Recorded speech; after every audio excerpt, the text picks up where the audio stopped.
बात है। शब बारात आ रही है, शब बारात में नमाजें पढ़े, नफली इबादत है, अच्छी बात है, लेकिन कोई ना पढ़े, कोई उस पर गुनाह नहीं है, कोई उस पर पूछ नहीं है। लेकिन वहां भी क्या करते हैं, ये देवबंदी क्या करते हैं, इसी चीज को ये पिक्चर में लाते, सामने लाते हैं कि भाई ये कब्रों पे तुम जाते हो, ये हमारा इख्तलाफ है, तुम फातिया देते हो, रसूलुल्लाह ने फातिया दी, क्या ये इख्तलाफ है? हम कहते हैं ये बुनियादी इख्तलाफ नहीं है। बुनियादी इख्तलाफ तुमसे हमारा ये है कि तुम्हारे आलिमों ने, तुम्हारे मौलवियों ने रसूलुल्लाह की शान में बदतरीन तौहीन की, जिसकी बुनियाद पर हमारे अकाबरीन ने, हमारे बुजुर्गों ने उन तौहीन की बुनियाद पर तुमको इस्लाम से खारिज कहा।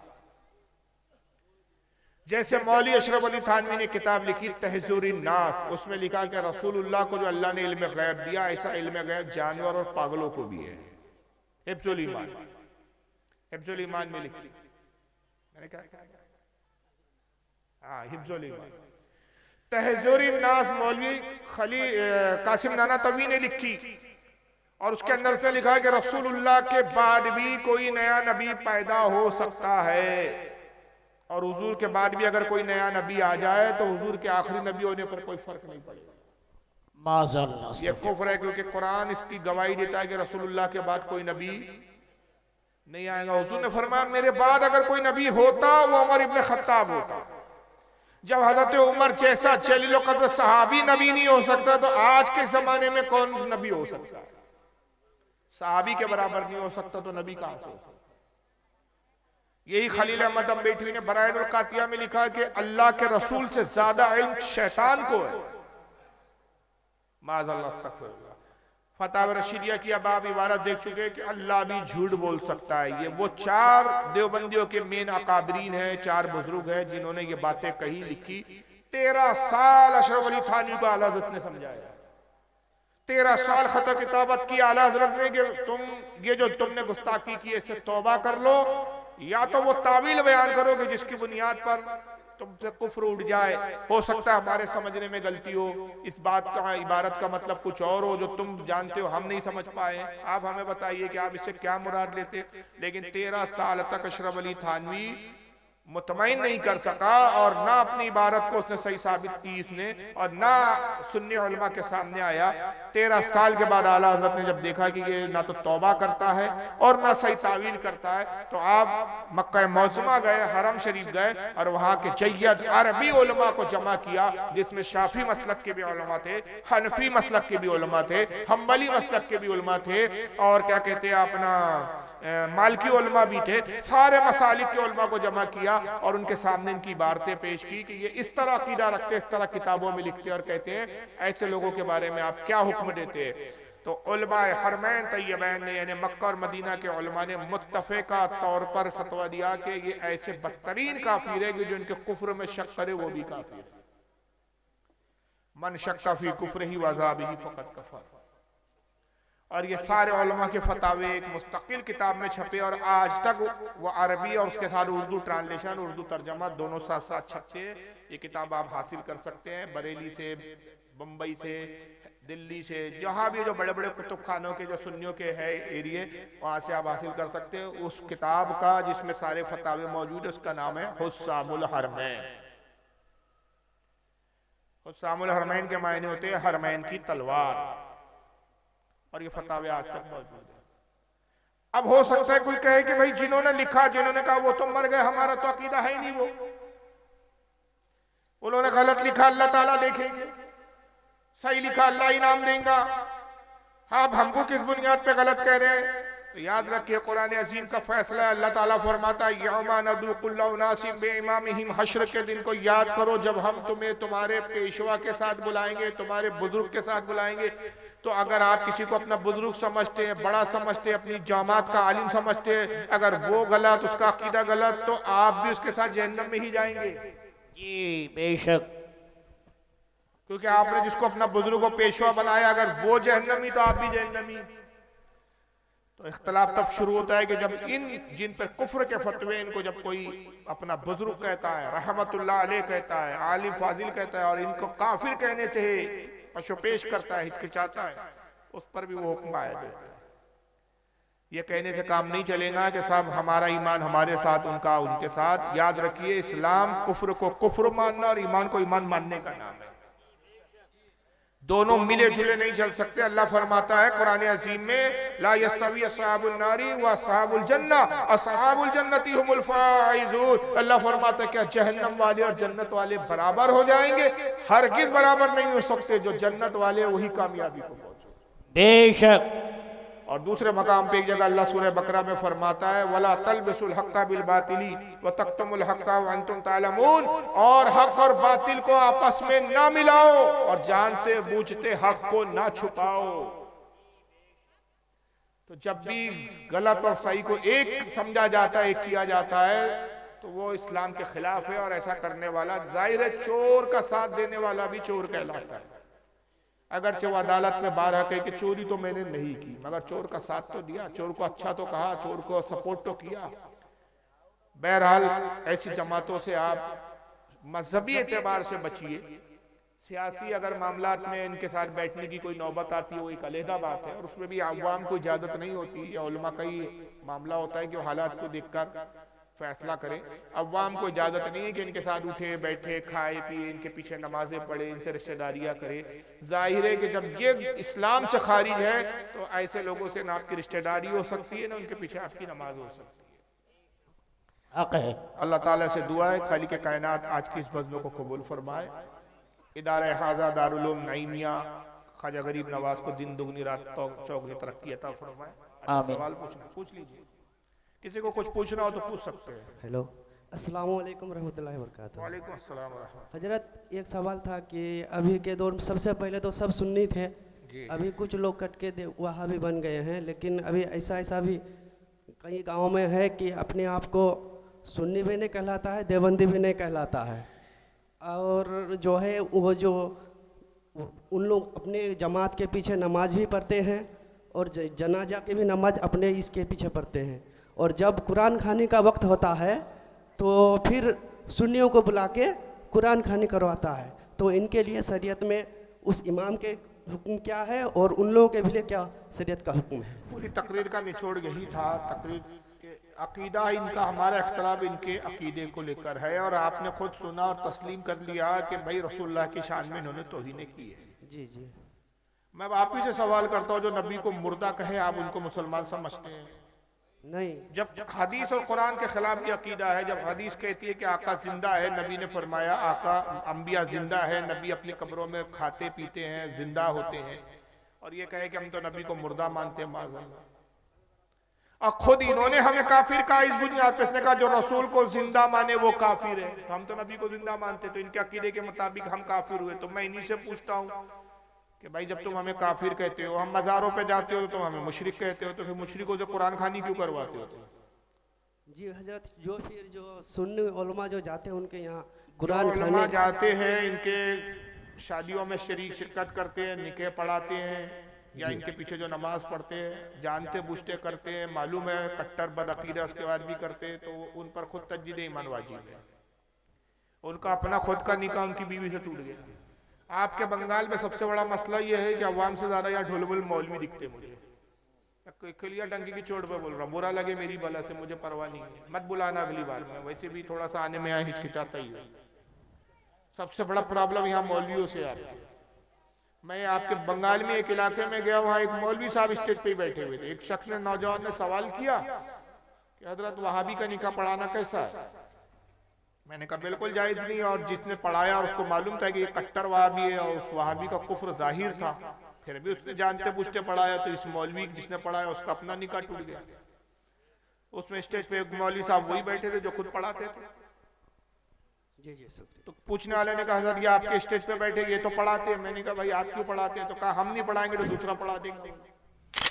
मगर आप भी इंसान हैं, एक न एक दिन आपको भी दुनिया से जाना, इंतकाल करना है। जब आपका इंतकाल हो जाएगा, आप इस दुनिया से चले जाएंगे, तो फिर हम दीन पर कैसे अमल करें, अल्लाह की बातों पर कैसे अमल करें, ये हमें कौन बताएंगे? लिहाजा जो कुछ कानून है, जो जिस पर हमें अमल करना चाहिए, जिंदगी कैसे गुजारनी चाहिए, उसके लिए किताब चाहिए हमें, जिसमें सारी बातें लिखी हो कि आपके बाद हम उस किताब को खोलें और जहां भी हमें जिंदगी के किसी मसले में मुश्किल आए तो हम किताब को पढ़कर उस मसले का हल निकाल लें। मेरी तकरीर समझ में आ रही है ना आपके? मैं बहुत कोशिश कर रहा हूँ, हालांकि मैं उर्दू बोलता हूँ तो थोड़ा सा बहुत हल्के लेवल की उर्दू बोलना मुझे थोड़ा सा तकलीफ दे होता है। हालांकि वैसे भी मैं ज़्यादा हार्ड उर्दू नहीं बोलता हूँ, लेकिन फिर भी बंगाल की इस इलाके के एतबार से और आसान लफ्ज इस्तेमाल करने की कोशिश कर रहा हूँ। दाऊद अलैहिस्सलाम अल्लाह की बारगाह में गए और सजदा रेज हो गए, इबादत खाने में गए। जो इबादत खाना था, परवरदिगार तू जानता है कि मेरी कौम किताब मांग रही है। अल्लाह ताला ने फरमाया कि दाऊद अपनी कौम से कहो कि किताब का मुतालबा मत करो, जितने कानून तुम्हें बता दिए गए बस उसको याद रखो, उस पर अमल करो। अगर किताब मांगोगे और जब हम किताब देंगे तो वो कानून तुम पर लागू हो जाएगा, नाफिज हो जाएगा। और जब एक बार कानून बन जाता है, जब तक कानून ना हो तो छूट है, कानून बन जाए तो जब कानून की खिलाफ वर्जी कोई करेगा तो वो मुजरिम होगा। उसको यूं समझ लीजिए कि जब तक हिंदुस्तान में टैक्स के नाम पर जीएसटी टैक्स नहीं था तो कोई इस टैक्स को जानता ही नहीं था, तो वो टैक्स देने की कोई जरूरत ही नहीं थी। जब तक हिंदुस्तान में टोल टैक्स नहीं था तो आप सड़क पे से कभी भी जा सकते थे, लेकिन आपको कोई टोल टैक्स देना नहीं पड़ता था। मगर जब कानून बदला, सड़कें बनने लगी, गवर्नमेंट ने जगह जगह टोल टैक्स के लिए नाके बना दिए, जीएसटी नाम का एक टैक्स लागू कर दिया, तो अब ये टैक्स आपको भरना है। अगर ये टैक्स में आप चोरी करते हैं तो कानून आप मुजरिम है, और चोरी करते हुए अगर पकड़े जाएं तो आपको सजा है। तो जब तक कानून नहीं आता छूट होती है, लेकिन जब एक बार कानून बन जाता है तो उस पर अमल करना जरूरी हो जाता है, और कानून बनता है तो मुश्किल बढ़ जाती है। तो दाऊद अपनी कौम से कहो कि किताब मत मांगो, तो बल्कि जितना तुम्हें बता दिया गया जबानी बस उतना ही याद रखो। अगर किताब मांगोगे तो फिर हम आने वाली नस्लों तक के कानून बताएंगे, कानून बढ़ जाएंगे, और उस पर फिर तुम्हारी कौम जब अमल नहीं करेंगे तो हम उनको सजा देंगे। अगर अमल करेंगे तो इनाम है, और इनाम जन्नत है, और अगर इन कानून पर अमल नहीं करेंगे तो सजा है, सजा जहन्नम है। तो इस पर खतरा है, किताब में इनाम के साथ सजा भी है। हज़रत दाऊद अलैहिस्सलाम ने अपनी कौम से कहा कि मेरी कौम, रब तबारक व तआला अल्लाह ताला ये फरमाता है कि किताब ना मांगो, मैं जितना बताता हूं उतना याद रखो। उन्होंने कहा नहीं ऐ दाऊद, हमें किताब चाहिए, हम चाहते हैं कि किताब होनी चाहिए हमारे बीच। वो कौम ने जिद की, और जब बहुत जिद की तो हज़रत दाऊद अलैहिस्सलाम ने कहा कि परवरदिगार ये कौम नहीं मानती, ये किताब ही मांगती है, तू किताब मुझे अता फरमा दे। अल्लाह ताला ने ज़बूर नामी किताब हज़रत दाऊद को अता कर दी, और साथ ही बता दिया कि ऐ दाऊद, इस शर्त के साथ कि हम किताब दे रहे हैं कि तुमने मांगा है, तुम्हारी कौम ने मांगा है, तुम्हारी कौम को किताब दे रहे हैं, तुम्हारे जरिए दे रहे हैं। अब इस पर अमल करना भी उनकी जिम्मेदारी, इस कानून की हिफाजत करना भी उनकी जिम्मेदारी। अगर कानून में रद्दोबदल किया, हेर फेर किया, हम कयामत के दिन उनको जहन्नम का मुस्तहिक करार देंगे। अब पाबंदी करो, अब तुमने खुद मांगा। मगर हुआ क्या कि हजरत दाऊद अलैहिस्सलाम का जैसे इंतकाल हुआ, उनके इंतकाल के बाद फिर किताबों में छेड़खानी शुरू कर दी गई, कानून बदले गए और लिखावट को फेरा गया, हटाया गया, और जो असल ज़बूर थी वो असल ना रही, बदलकर कुछ की कुछ हो गई। मूसा अलैहिस्सलाम का जमाना आया, कौम बनी इसराइल जो आपकी कौम थी जिसका नाम बनी इसराइल था, उन्होंने कहा मूसा हमें किताब चाहिए। अब ये जो ज़बूर है, ये ज़बूर तो वो ज़बूर ना रही जो हज़रत दाऊद पे अल्लाह ने नाजिल की थी। इसमें तो छेड़खानी हो चुकी है, बदला जा चुका है। हम चाहते हैं कि नए सिरे से हमें फिर एक किताब दी जाए, नए कानून हमें नाफिज किए जाए हमारे लिए। हज़रत मूसा अलैहिस्सलाम ने भी अल्लाह से अर्ज की कि परवरदिगार मेरी कौम किताब मांगती है। अल्लाह ने वही फरमाया कि मूसा अपनी कौम से कहो किताब ना मांगो, किताब लेने में रिस्क है, अमल करोगे जन्नत मिलेगी, इनाम मिलेगा, अमल नहीं करोगे सजा होगी, जहन्नम के मुस्तहिक होगी। कौम ने जिद की और हज़रत मूसा ने कहा परवरदिगार मेरी कौम नहीं मानती, तो किताब ही अता फरमा दे। अल्लाह ने फरमाया कि मूसा किताब लेना है तो किताब बहुत मुकद्दस है, हम मुकद्दस किताब तुम्हें देना चाहते हैं तो एक मुकद्दस मकाम पर किताब अता करेंगे,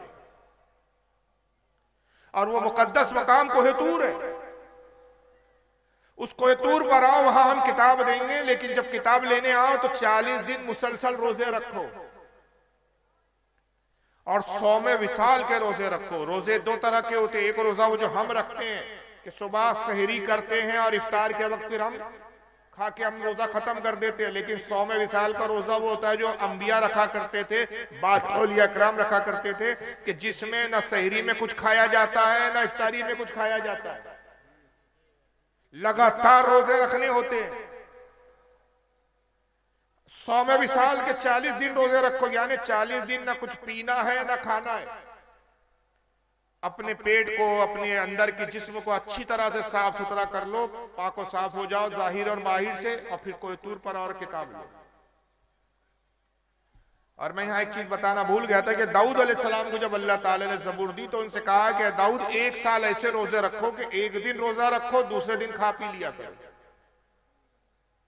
1 साल पूरी मुद्दत ऐसे रोजे से रखो जब तुम रोजा रख के अपने बदन को जाहिर और बाहिर हर तरह से पाक सुथरा फरमा लोगे, तब हम तुमको ज़बूर देंगे। दाऊद अलैहिस्सलाम ने वैसे ही रोजे रखे, 1 साल ऐसे मुसलसल रोजे रखे कि एक दिन खाते थे, दूसरे दिन रोजे से रहते थे। साल भर इसी तरह आपने रोजे रखे, गोया 6 महीने के रोजे रहे, 6 महीने आप खाते पीते रहे, और फिर ज़बूर अता की गई। जब मूसा अलैहिस्सलाम का जमाना आया तो हजरत मूसा से भी कहा गया कि 40 दिन रोजे रखो, और किताब के लिए तुम कोई तूर पर आओ। हजरत मूसा अलैहिस्सलाम 40 दिन रोजे रखते हैं और कोहतूर पर पहुंचे, और यकबारगी एक साथ एक ही वक्त में, अलग अलग वक्त नहीं, एक ही वक्त में तौरेत नामी किताब आपको दे दी। मगर इस किताब के साथ भी उनके चाहने वाले, उनके मानने वाले, उनकी उम्मतों ने यही सुलूक किया कि किताबों में हेर फेर शुरू कर दी। जब तक वो जिंदा रहे किताब पर अमल होता रहा, उनका इंतकाल और विसाल हुआ, किताबों में से बातें निकाली जाती रही। ईसा अलैहिस्सलाम का जमाना आया, जब तक तौरेत पूरी तरह बदली जा चुकी थी। अब तौरेत वो तौरेत नहीं थी जो अल्लाह ताला ने जैसी नाजिल की थी। ईसाइयों ने हजरत ईसा से कहा कि ऐ ईसा मसीह, हमें भी एक किताब चाहिए। जनाब ईसा मसीह अल्लाह की बारगाह में अर्ज़ करते, रब्बे कायनात, मेरी कौम भी किताब मांगती है, मुझे भी एक किताब अता फरमा। अल्लाह ने फरमाया, पिछली कौमों ने किताबों के साथ बड़ी बदसलूकी की, उन्होंने किताबों के साथ छेड़खानी की और अपने आप को जहन्नम का मुस्तहिक बना लिया। मैं आगाह करता हूं कि ईसा, अगर तेरी कौम किताब चाहती है तो किताब पर अमल करेंगी तो इनाम है, किताब से रूगर्दानी करेंगी, किताब से हटकर अमल करेंगी, किताब को नहीं मानेगी तो जहन्नम है। मगर कौम नहीं मानी, जिद पर अड़ी रही कि ऐ ईसा मसीह, हमें किताब तो चाहिए। हजरत ईसा अलैहिस्सलाम ने अर्ज किया, रब्बे कायनात, मेरी कौम नहीं मानती, मुझे किताब ही दे। अल्लाह ने फरमाया कि ईसा, तुम भी रोजा रखो, 1 साल मुसलसल रोजे रखो, और यरूशलेम आओ जो तुम्हारी पैदाइश की जगह है। वो यरूशलेम जहां 60,000 से ज्यादा अंबिया किराम मदफून है। ये मुकद्दस जगह है, मुकद्दस मकाम है। उस मुकद्दस जगह आओ ताकि हम एक मुकद्दस किताब तुम्हें इंजील अता करें। जनाब ईसा अलैहिस्सलाम गए और इंजील दी गई, और साथ में यही शर्त लगाई गई, किताब पर अमल करना है, तहरीफ करोगे जलील व खार कर दिए जाओगे, जहन्नम के मुस्तहिक बनोगे। और वही हुआ कि ईसाइयों ने भी कुछ अरसे तक तो इंजील पर अमल किया, और उसके बाद इंजील में तहरीफ शुरू हो गई, इंजील भी बदल दी गई। और फिर उसके बाद हमारे नबी मोहम्मद सल्लल्लाहु ताला अलैहि वसल्लम तशरीफ लाए। लेकिन कुर्बान जाइए, हर नबी ने, हर उम्मत ने किताब मांगी थी, हमारे आका ने किताब नहीं मांगी। 40 साल तक हमारा नबी सिर्फ अमल करता रहा, नमाज पढ़ता रहा, अल्लाह की इबादत करता रहा। 40 साल के बाद अल्लाह ताला ने खुद किताब अता की और कहा, हबीब, सारे नबियों ने किताब मांगी, सारे उम्मतियों ने किताब मांगी, तो जब मांगा तो हमने दिया, और मांगने के बाद हमने शर्त लगाई, चूंकि तुम मांग रहे हो तो हिफाजत भी तुम्हें करनी है, इसकी पासदारी भी तुम्हें करनी है। तुम अगर इसमें तहरीफ करोगे, इसमें छेड़खानी करोगे तो अजाब के मुस्तहिक होंगे, अमल करोगे तो तुम जन्नत के मुस्तहिक होंगे। तो ऐ मेरे महबूब पिछले नबियों ने मांगी, मगर तू जब मांग नहीं रहा तो हम खुद तुझसे राजी होकर किताब दे रहे, और जब हम दे रहे हैं तो पिछली कौमों ने मांगा था तो दिया, तो हिफाजत का जिम्मा उन्हीं पर था। जब हम दे रहे हैं तो हिफाजत का जिम्मा तेरी उम्मत पर नहीं छोड़ेंगे, बल्कि हिफाजत हम खुद करेंगे। इस किताब के जामिन हम बन जाएंगे। इन्ना नहानो नज़्ज़लना ज़िक्रा व इन्ना लहू लाहाफ़िज़ून। ऐ महबूब ये किताब हम नाजिल कर रहे और इसकी हिफाजत का जिम्मा हम ही ले रहे हैं। सुभान अल्लाह, बेशक, अल्लाहु अकबर, या रसूल अल्लाह, या अली जिंदाबाद। तो परवरदिगार आलम ने खुद कुरान की हिफाजत का जिम्मा ले लिया। जब उसकी हिफाजत का जिम्मेदार परवरदिगार आलम है तो दुनिया की कोई ताकत उसका ज़ेर व ज़बर भी नहीं बदल सकती जी। और नबी पाक सल्लल्लाहु अलैहि वसल्लम को जब किताब दी गई तो ये नहीं कहा गया कि नबी रोजे रखो तो आओ, ऐ नबी 100वें विसाल के रोजे रखो और फिर कोहे तूर पर आओ तो किताब देंगे।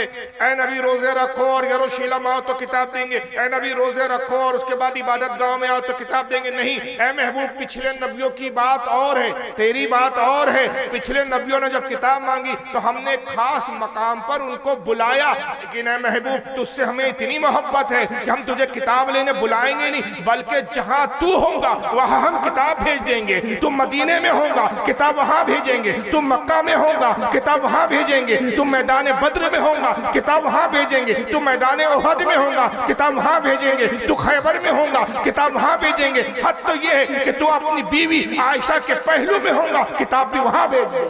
सुभान अल्लाह, बेशक, नारे तकबीर, नारे रिसालत, मसलके आला हजरत इस्लाम, नारे तकबीर, नारे रिसालत। तो महबूब को किताब लेने नहीं बुलाया गया, जहां महबूब होता था वहां किताब नाजिल होती। ऐसी असीम रुतबा किताब, ज़ालिकल किताबो ला रैब फी।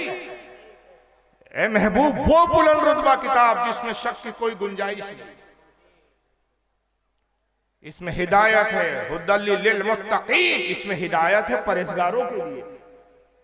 तेरी उम्मत परहेजगार है, जमानत ले दी कि पिछली उम्मतें परहेजगार नहीं थी इसलिए किताबों में तहरीफ कर दी। ऐ महबूब तेरी उम्मत हिदायत याफ्ता होंगी, हिदायत पाएंगी, इसलिए कि परहेजगार और मुत्तकी उम्मत है। ऐसी अजीम किताब, ऐसा अजीम रसूल हमें अता किया गया। और किताब क्या है, कुरान अजीब क्या है? चूंकि अब कुरान कयामत तक के लिए किताब है, अब कोई किताब नहीं आ रही आना है, तो कयामत तक के जितने मसाइल सबका हल कुरान में अल्लाह ने बयान फरमा दिया। हर चीज का जिक्र कुरान में। कुरान में खुद कहता है हबीब ये आखिरी किताब, अब इसके बाद किसी किताब की जरूरत नहीं। तो इसका आलम ये वला रद्बी वला याबिसिन इल्ला फी किताबी मुबीन, कोई खुश्क चीज, कोई सूखी चीज और कोई गीली चीज दुनिया में ऐसी है ही नहीं जिसका जिक्र हमने इस किताब में ना कर दिया। हर चीज का जिक्र हमने इस किताब में किया। मगर मैंने अर्ज किया कि हो सकता है कि आज प्रिंटिंग प्रेस का दौर है, आज कंप्यूटर का दौर है, टेक्नोलॉजी का दौर है। एक शख्स खड़े हो गए, कहीं हम चैलेंज करते हैं कुरान को, कैसे कह सकते हो कि किताब नहीं बदली जा सकती? हम बदल के दिखाएंगे। हम एक कुरान छाप के ला रहे हैं। एक साहब बैठ गए कंप्यूटर पे और कंपोजिंग शुरू किया और उन्होंने बदलना शुरू किया। कहा देखो कुरान में अल्हम्दुलिल्लाहि रब्बिल आलमीन, रब्बिल आलमीन उसको कर दिया रब्बल आलमीन। ये लीजिए फारूक साहब, आपकी बात का चैलेंज हमने कबूल किया। आपने कहा जेर जबर नहीं बदल सकते, हमने जबर बदल दिया, जेर से जबर कर दिया। जहां पेश है हमने जबर लगा दिया, जहां जबर है वहां जेर पेश लगा दिया। भाई बदला नहीं जा सकता? बदला जा सकता? नहीं, बदला बिल्कुल जा सकता। बदल रहे हैं कुछ लोग। अरे भाई कल कोई प्रिंटिंग प्रेस से ऐसी किताब, ऐसे कुरान नहीं छापा जा सकता इसमें रब्बिल आलमीन की जगह रब्बुल आलमीन कर दिया जाए, अल्हम्दुलिल्लाह की जगह अल्हम्दुलिल्लाह कर दिया जाए, जेर कर दिया जाए पेश की जगह। अब आपके भाई इससे तो माना बदल रहे, अरे हमें इसके पर माना बदले चाहे बदले ना बदले, हमें इससे क्या लेना देना? आप तो करे तो ना जेर हटा सकते ना जबर हटा सकते, हमने लीजिए जेर जबर हटा दिया। इसका जवाब ये होगा कि तुम नादान हो। तुम जाहिल हो, तुमने किताब की हिफाजत का मतलब ही नहीं समझा। तुमने किताब, कागज को किताब समझ रखा है, तुमने स्याही को, इंक को किताब समझ रखा है, तुमने प्रिंटिंग को किताब समझ रखा है। अरबी जबान में हिफाजत के लिए बहुत सारे जुमले होते हैं। हाफिज भी आता है, हफीजून भी आता है। कुरान अजीम की चाहता तो ये भी कहता है कि इन्ना नहानो, हमीश का हमने इन्ना नहानो नज़्ज़लना जिक्र, हमने जिक्र को हमी नाजिल किया। व इन्ना हफीजुन, हमीश की हिफाजत करने वाले हफीज भी आ सकता था, हफीज नहीं फरमाया अल्लाह ने, हाफिजून। और हाफिजून का मतलब क्या है? हाफिज की जमा है हाफिजून। तो अल्लाह फरमा रहे हैं कि इस किताब की हिफाजत का जिम्मा ऐसा है कि तुम कागज बदल सकते हो, तुम स्याही बदल सकते हो, तुम इंक बदल सकते हो, तुम हुरूफ बदल सकते हो, लेकिन हमने कुरान अजीम को इस उम्मत के हाफिजों के सीने में ऐसे उतार दिया, कागज बदले जा सकते, जो सीने पे नक्श हो गया उसको कैसे बदलोगे? जी बेशक, सुभान अल्लाह। और ऐसा हमने इस कुरान को मोजेज़ा बनाया कि बच्चे बच्चे के सीने में ये उतर जाता है। दुनिया में कोई कुरान के अलावा ऐसी किताब नहीं कि जिसका पूरा हाफिज हो और उस कौम का बच्चा भी उसको हिफ्ज करते हुए नजर आए। जी, अरे हमारे यहाँ तो ऐसे ऐसे हाफिज पैदा करके अल्लाह ताला ने अपने कुरान अजीम को, अपने नबी के मोजिज़े को जाहिर किया कि पैदा होने वालों में एक बच्चा पैदा हो रहा है, और जब वो 3 साढ़े 3 साल का बच्चा उम्र को पाता है, माँ हाथ पकड़ती है, एक उस्ताद के पास ले जाती है, कहती है उस्ताद मोहतरम मेरे बच्चे को पढ़ाइए। बच्चे से उस्ताद कहता है बेटा पढ़ो बिस्मिल्लाहिर्रहमानिर्रहीम, तो बच्चा पढ़ना शुरू करता है, बिस्मिल्लाहिर्रहमानिर्रहीम अल्हम्दुलिल्लाहि रब्बिल आलमीन अर्रहमानिर्रहीम मालिकि यौमिद्दीन इय्याका नअबुदु व इय्याका नस्तईन इहदिनस सिरातल मुस्तकीम सिरातल लज़ीना अनअमता अलैहिम गैरिल मग़दूबि अलैहिम वलद्दाल्लीन। बच्चा पढ़ता रहा, अलिफ लाम मीम ज़ालिकल किताबु ला रैब फ़ीह, उस्ताद झूमता रहा, बच्चा पढ़ता रहा। 17 पारे बच्चे ने पढ़े और खामोश हो गया। सुभान अल्लाह। उस्ताद ने कहा बच्चे और पढ़ो। कहा बस इससे ज्यादा मैं नहीं पढ़ सकता। कहा बच्चे तुम्हारी माँ तो ये कहकर लाई है कि इसे कुरान पढ़ाओ, तुम तो पढ़े लिखे हो, तुम तो पढ़े पढ़ाए हो, तुम तो हाफिज कुरान हो, बताओगे 17 पारे किससे पढ़े? कहा मैंने किसी से नहीं पढ़े, दर हकीकत मेरी वालिदा मोहतरमा खुद हाफिज कुरान है। जब मैं अपनी माँ के शिकम में था, वो घर के कामकाज करती थी, कुरान की तिलावत करती थी, मैं अपनी माँ की कुरान की तिलावत को शिकम में सुन के याद कर लिया करता था। यहाँ तक कि जब वो 17 पारे तक मेरी विलादत हो गई, मेरी पैदाइश हो गई। खुदा की कसम अगर मैं अपनी माँ के शिकम में और कुछ दिन रहता और पारे हिफ्ज करके आता, उस्ताद माँ के पेट से 17 पारे पढ़ कर आयो, आगे पढ़ाना तुम्हारा काम। सुभान अल्लाह, सुभान अल्लाह, सुभान अल्लाह। कौन है ये बच्चा? ये हमारे गौसे आजम शेख अब्दुल कादिर जीलानी रज़ी अल्लाह ताला। सुभान अल्लाह। ऐसी हिफाजत की कि हमने माँ पेट बच्चों के सीनों में भी इस कुरान को उतार दिया। छोटे छोटे बच्चे हिफ्ज कर रहे हैं इसको। ऐसी हिफाजत का जिम्मा लिया अल्लाह ताला। यही वजह है कि आज दुनिया चाहती है कुरान को बदले, लेकिन वो हैरान है कि हम कुरान को बदले तो कैसे बदले? हम कागज बदल देंगे लेकिन हमारी चोरी पकड़ी जाती है, क्योंकि लाखों करोड़ों इसके हाफिज कुरान है। अरे हाल तो यह है कि अभी रमजान का महीना आएगा, तरावी शुरू होंगी, एक हाफिज साहब खड़े हैं पढ़ा रहे हैं, गलती से जेर में भी गलती हो जाए तो पीछे लुकमा देने वाले खड़े हैं। जेर नहीं बदल पा रहा है, जबर नहीं बदल पा रहा है। जब जबान से जेर और जबर नहीं बदले जा सकते तो कागजों में बदल के करोगे तो क्या करोगे? यही वजह है कि स्वामी सद्दानंद एक शख्स गुजरा है, शुद्धिकरण तहरीक बनाई थी उसने कहा था हिंदुस्तान के जितने मुसलमान हैं सब हिंदू थे, इनको तलवार के जोर पे मुसलमान किया गया, जबरदस्ती इनको मुसलमान बनाया गया। और ये आज तक ये प्रोपेगेंडा जारी है। और इस प्रोपेगेंडे का झूठ होना इससे ही साबित है कि अगर हमारे माँ बाप, हमारे पूर्वजों को तलवार की जोर पर इस्लाम की तरफ लाया गया होता, हमें तो मालूम हो गया भाई कि हमारे बाप को जुल्म से किया गया, हम क्यों नहीं पलट के हिंदू हो रहे हैं? फिर भाई हमें तो पता चल गया ना कि हमारे माँ बाप के साथ, बाप दादाओं के साथ जुल्म हुआ, जबरदस्ती उनका धर्म परिवर्तन कराया गया। अब हमें घर वापसी कर लेना चाहिए, लेकिन हम घर वापसी क्यों नहीं कर रहे? मरने के लिए तैयार है लेकिन इस्लाम छोड़ने के लिए तैयार नहीं। घरों पे बुलडोजर चलाए जा रहे हैं, घर ढह रहा है, लेकिन घर तबाह हो जाए हमें मंजूर है, लेकिन हम अपना ईमान तबाह होने नहीं दे रहे। बेशक हमारी मॉब लीचिंग हो रही है, वो हमें गवारा, लेकिन हम इस्लाम छोड़ने के लिए तैयार नहीं। इसकी वजह क्या है? तो वजह यही है कि यकीनन हमारे पूर्वजों ने जुल्म की बुनियाद पर इस्लाम कबूल नहीं किया, इस्लाम की खूबियों को, इस्लाम को समझकर इस्लाम कबूल किया। इसी वजह से आज हम इस्लाम से मोहब्बत करते हैं। अगर हमारे वालिदैन को, हमारे बाप दादा को, हमारे पूर्वजों को अगर वाकई जुल्म की बुनियाद पर बदला जा चुका होता, आज हिंदुस्तान का सारा मुसलमान दोबारा अपने हिंदुइज्म और दूसरे मजहब पे जा चुका होता। जी, हमारा ना लौटना इस बात की दलील है कि हमने इस्लाम की हक्कानियत को जानकर समझकर कबूल किया। स्वामी दयानंद सरस्वती उठा, शुद्धिकरण तहरीक बनाई, आला हज़रत फाजिल बरेलवी के जमाने का है। तहरीक का नाम रखा शुद्धिकरण तहरीक। ये धर्म छोड़कर अपवित्र हो गए, इनका शुद्धिकरण करना पड़ेगा। उसने मिशन चलाया कि सारे हिंदुस्तान के मुसलमानों को दोबारा हिंदुइज्म की तरफ लाएंगे, हम हिंदू मजहब की तरफ लाएंगे। इस्लाम के खिलाफ बोलना शुरू किया और उसे सबसे ज्यादा कुरान के खिलाफ बोलना शुरू किया और एक किताब लिखी जिसका नाम है सत्तार प्रकाश। ये ओरिजिनल किताब मेरे पास मौजूद है। कुरान पे उसने जगह जगह इतराज किया, कहा ये अल्लाह की किताब है ही नहीं, बल्कि मोहम्मद ने अपनी तरफ से गढ़ी है। माज़अल्लाह। मौलाना नईमुद्दीन मुरादाबादी रहमतुल्लाह ताला अलैह आला हज़रत के खलीफाओं में थे, खुलफा में से थे। और जो आला हज़रत का तर्जुमा कुरान छपता है कंजुल ईमान, उस पे जो तफसीर छपती है मौलाना नईमुद्दीन साहब की छपती है। जी, हज़रत अल्लामा सैयद नईमुद्दीन मुरादाबादी रहमतुल्लाह अलैह ने एक मरतबा इसको चैलेंज किया और एक जगह मुठभेड़ हो गई। एक गांव में दयानंद सरस्वती पहुंचा, हज़रत को पता चला, हज़रत भी पहुंच गया और 20 जलसे में जाके स्टेज पर घेर लिया। कहा कुरान के खिलाफ तुम बहुत बोल चुके, बहुत भोग चुके, आओ मुनाजरा करो।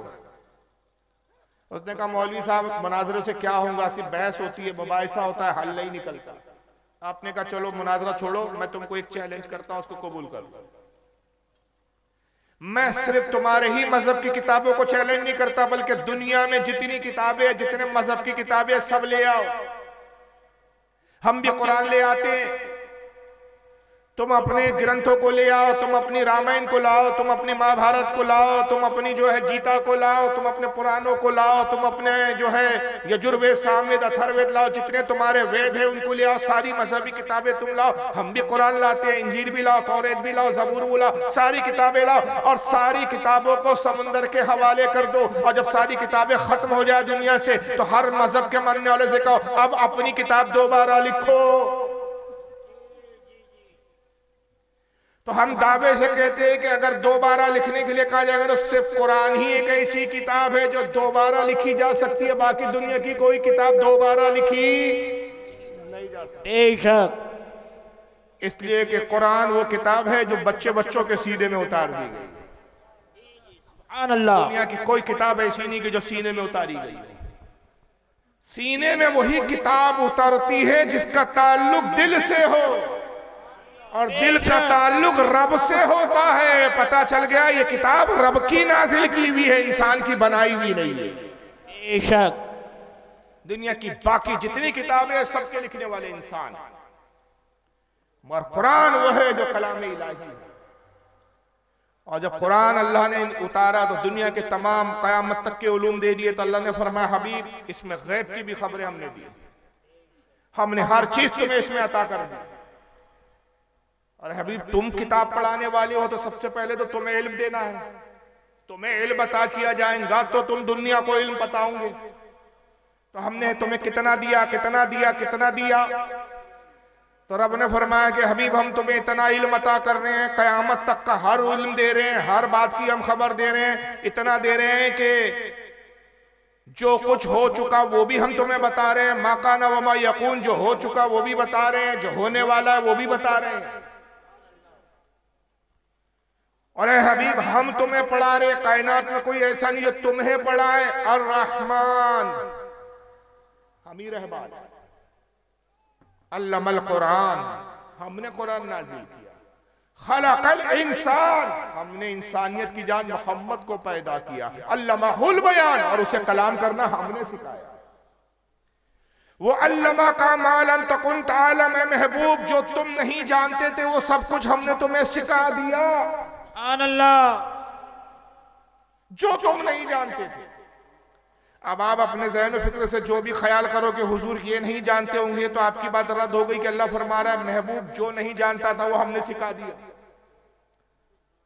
तो दुनिया में कोई ऐसा इल्म बचा ही नहीं, कोई ऐसी खबर बची ही नहीं, कोई ऐसी बात बची ही नहीं कि जो अल्लाह ने अपने हबीब को ना बता दी हो। और इतना गैब बताया, इतनी छुपी हुई बातें बताई, इतनी छुपी हुई बातों को जाहिर किया। कहा कि हबीब हम छुपी बातें आपको बताते हैं और आप अपने असहाब को बताते हैं, और इस कदर बताते हैं, इस कदर बताते, इस कदर बताते कि महबूब वमा हुआ अलल गैब बिदनीन, हमारा ये नबी गैब की खबरें देने में बखील नहीं है, कंजूस नहीं है। बेशक हम बताते हैं, ये उम्मत पे जाहिर करता है। मगर फिर मुसलमानों में ही एक तबका ऐसा पैदा होता है कि जो फिर कुछ ऐसी बातें करता है कि जो कुफ्फारों ने भी नहीं की थी। वहां से फिर हमारे इख्तिलाफ का एक नया सिलसिला शुरू हो जाए। अभी आपने कुरान अजीम की अजमत को सुना। कुरान के उलूम रसूल पर नाजिल किए गए। उलमा ने कहा कि कुरान अजीम रसूलुल्लाह का सबसे अजीम मोजेज़ा है। मगर एक जमात आई, आपके इलाके में भी है, मगर अफसोस यह है कि आप उनकी अकीदों से वाकिफ नहीं। याद रखिए, हाथी के दांत दिखाने के और होते हैं, खाने के और होते हैं। खाने वाले दांत नजर नहीं आते, दिखाने वाले दांत दिखते और काम के कुछ होते नहीं, शोके होते हैं उसमें। उस दांत से हाथी खाता नहीं है।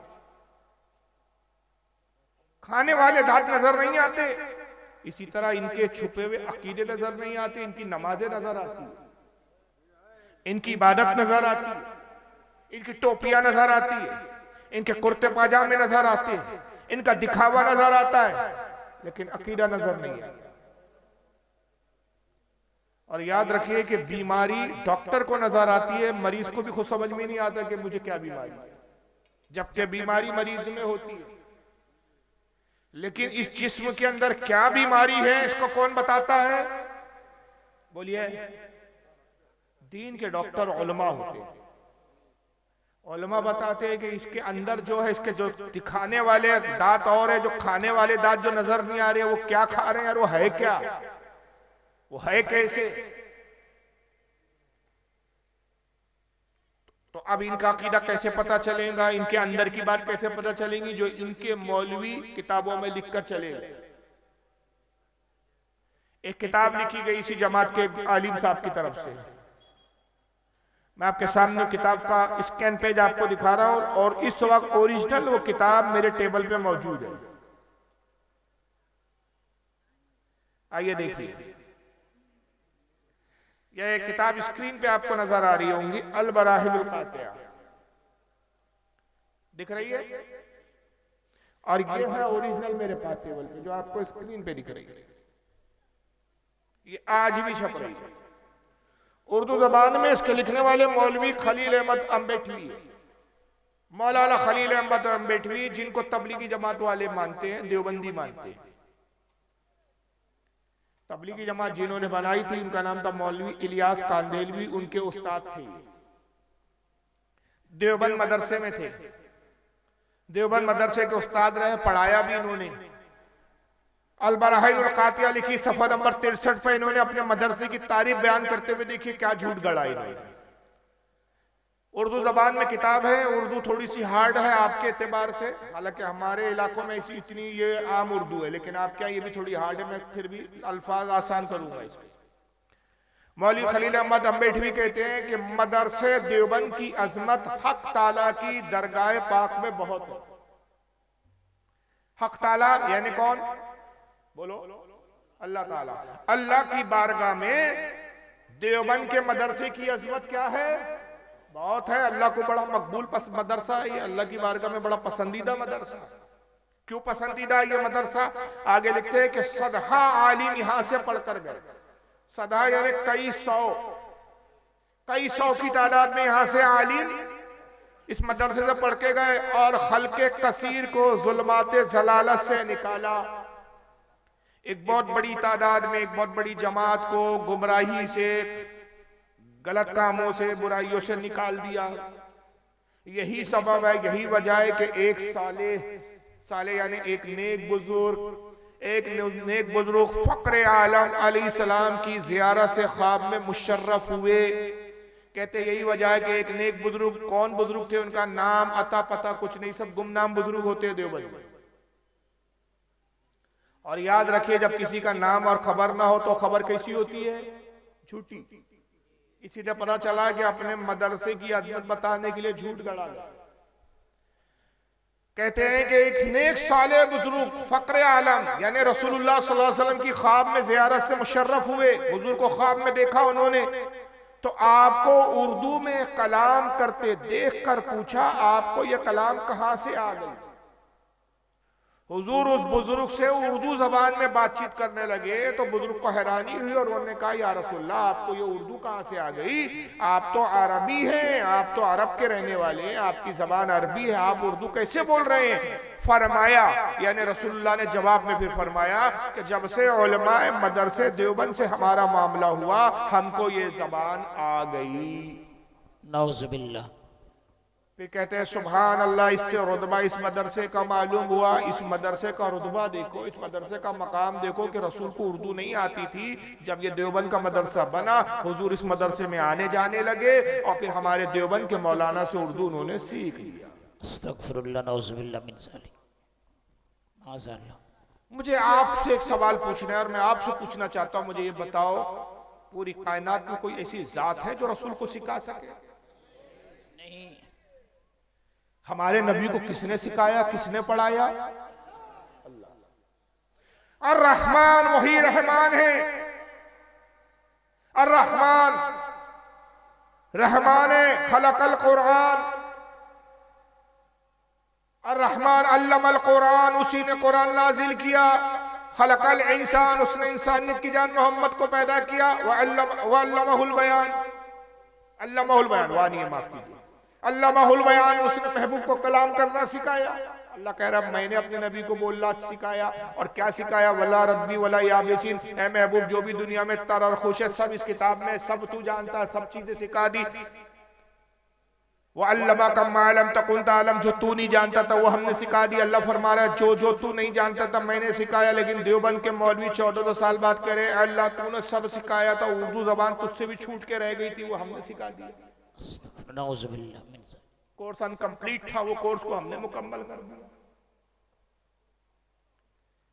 क्या ये रसूलुल्लाह की गुस्ताखी नहीं है कि ये हुजूर का उस्ताद बनने चले? क्योंकि मेरे नबी सारी कायनात को पढ़ाने आए थे, कायनात से पढ़ने नहीं आए थे।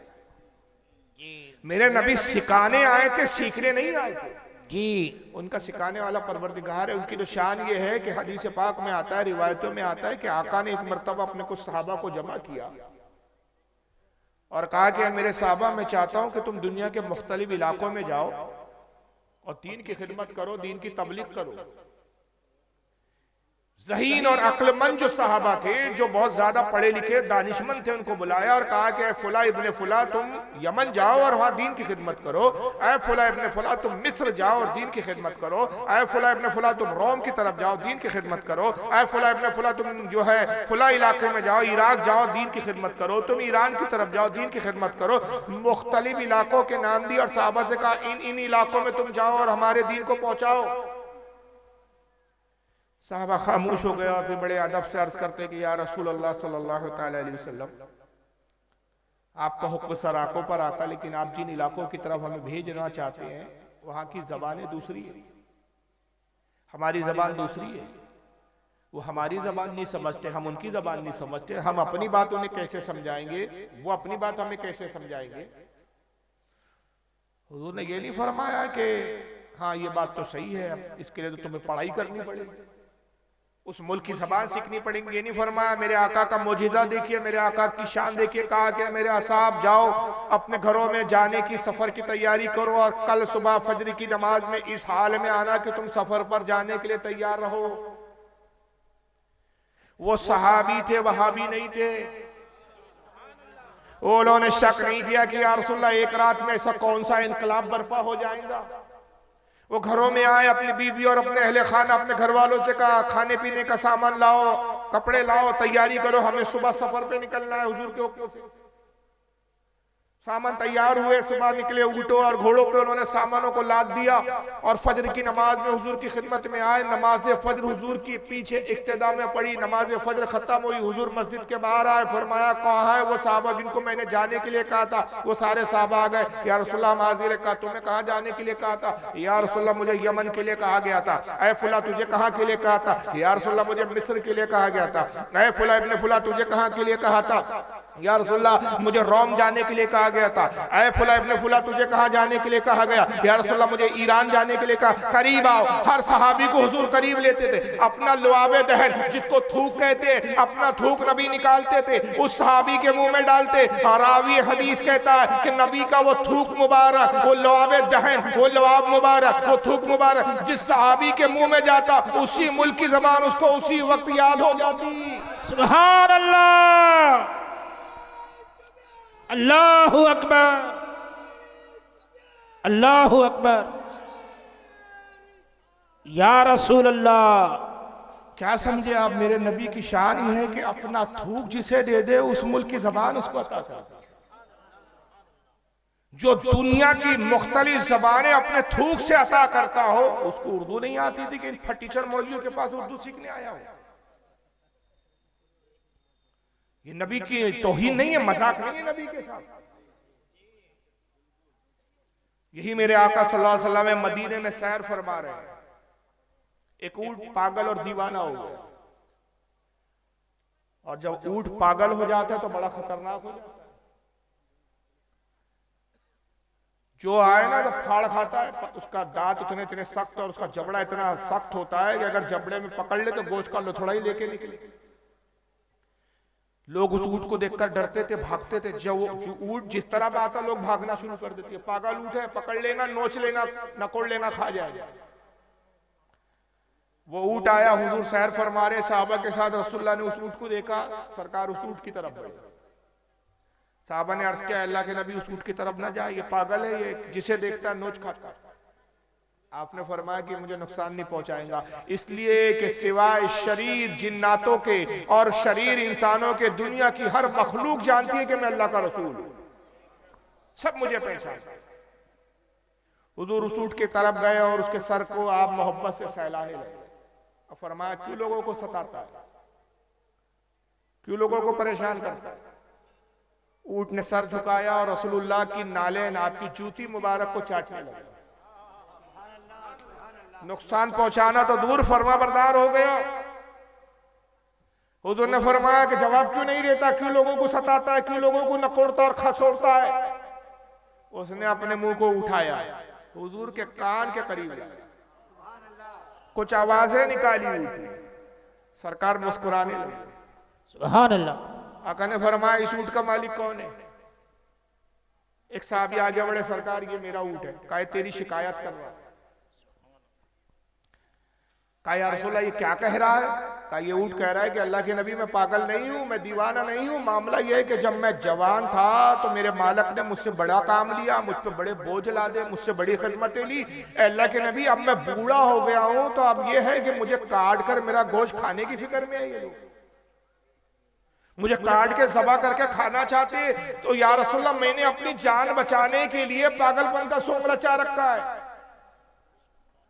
ये ढोंग कर रहा हूं मैं सोंग रचाए हुए, हकीकत में मैं पागल नहीं हूं। हुजूर ने कहा तेरी शिकायत कर रहा है, क्या ये सही है? तो साहबी ने कहा अल्लाह के नबी, ऊंट ने बिल्कुल सही कहा। कुछ दिन पहले की बात है कि मेरा बेटा कहने लगा बजान ये ऊंट बूढ़ा हो गया, अब इसके ऊपर बोझ ला दो तो इसके पैर कांपने लगते हैं, इस पे कपकपी तारी होती है, ये कमजोर हो गया, काम नहीं करता, बूढ़ा हो चुका है, अब इसको काट पीट के गोश्त खा पी के खत्म कर दीजिए। बस जिस दिन हमने इसके काटने का सोचा उसी दिन से इसने हमें काटना शुरू कर दिया। तो हमने दीवाना और पागल समझ के इसको छोड़ दिया।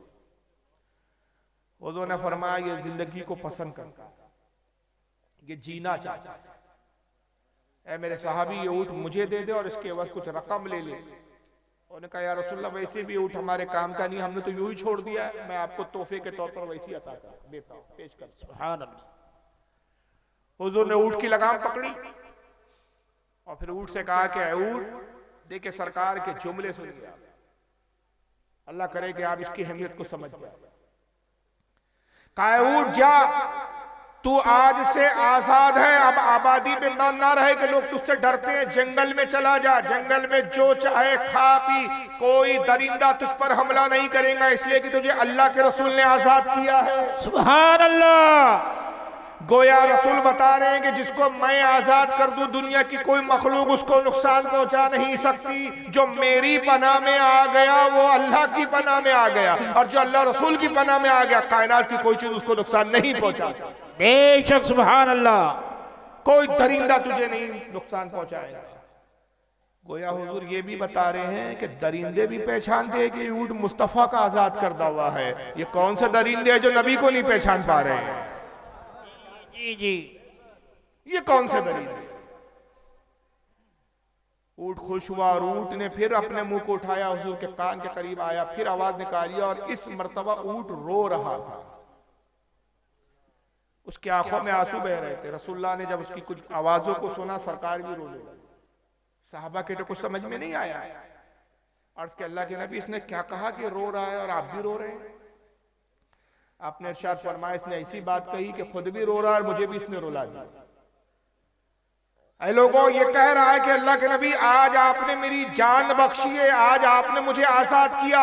मैं अल्लाह की बारगाह में दुआ करता हूं कि कयामत के दिन अल्लाह ताला आपकी गुनाहगार उम्मत को जहन्नम से आजाद फरमा दे। सुभान अल्लाह। मेरी उम्मत के लिए दुआ कर रहा है, इस बात पर मुझे भी रोना आ गया। इस ऊंट को मेरी उम्मत की कितनी फिक्र।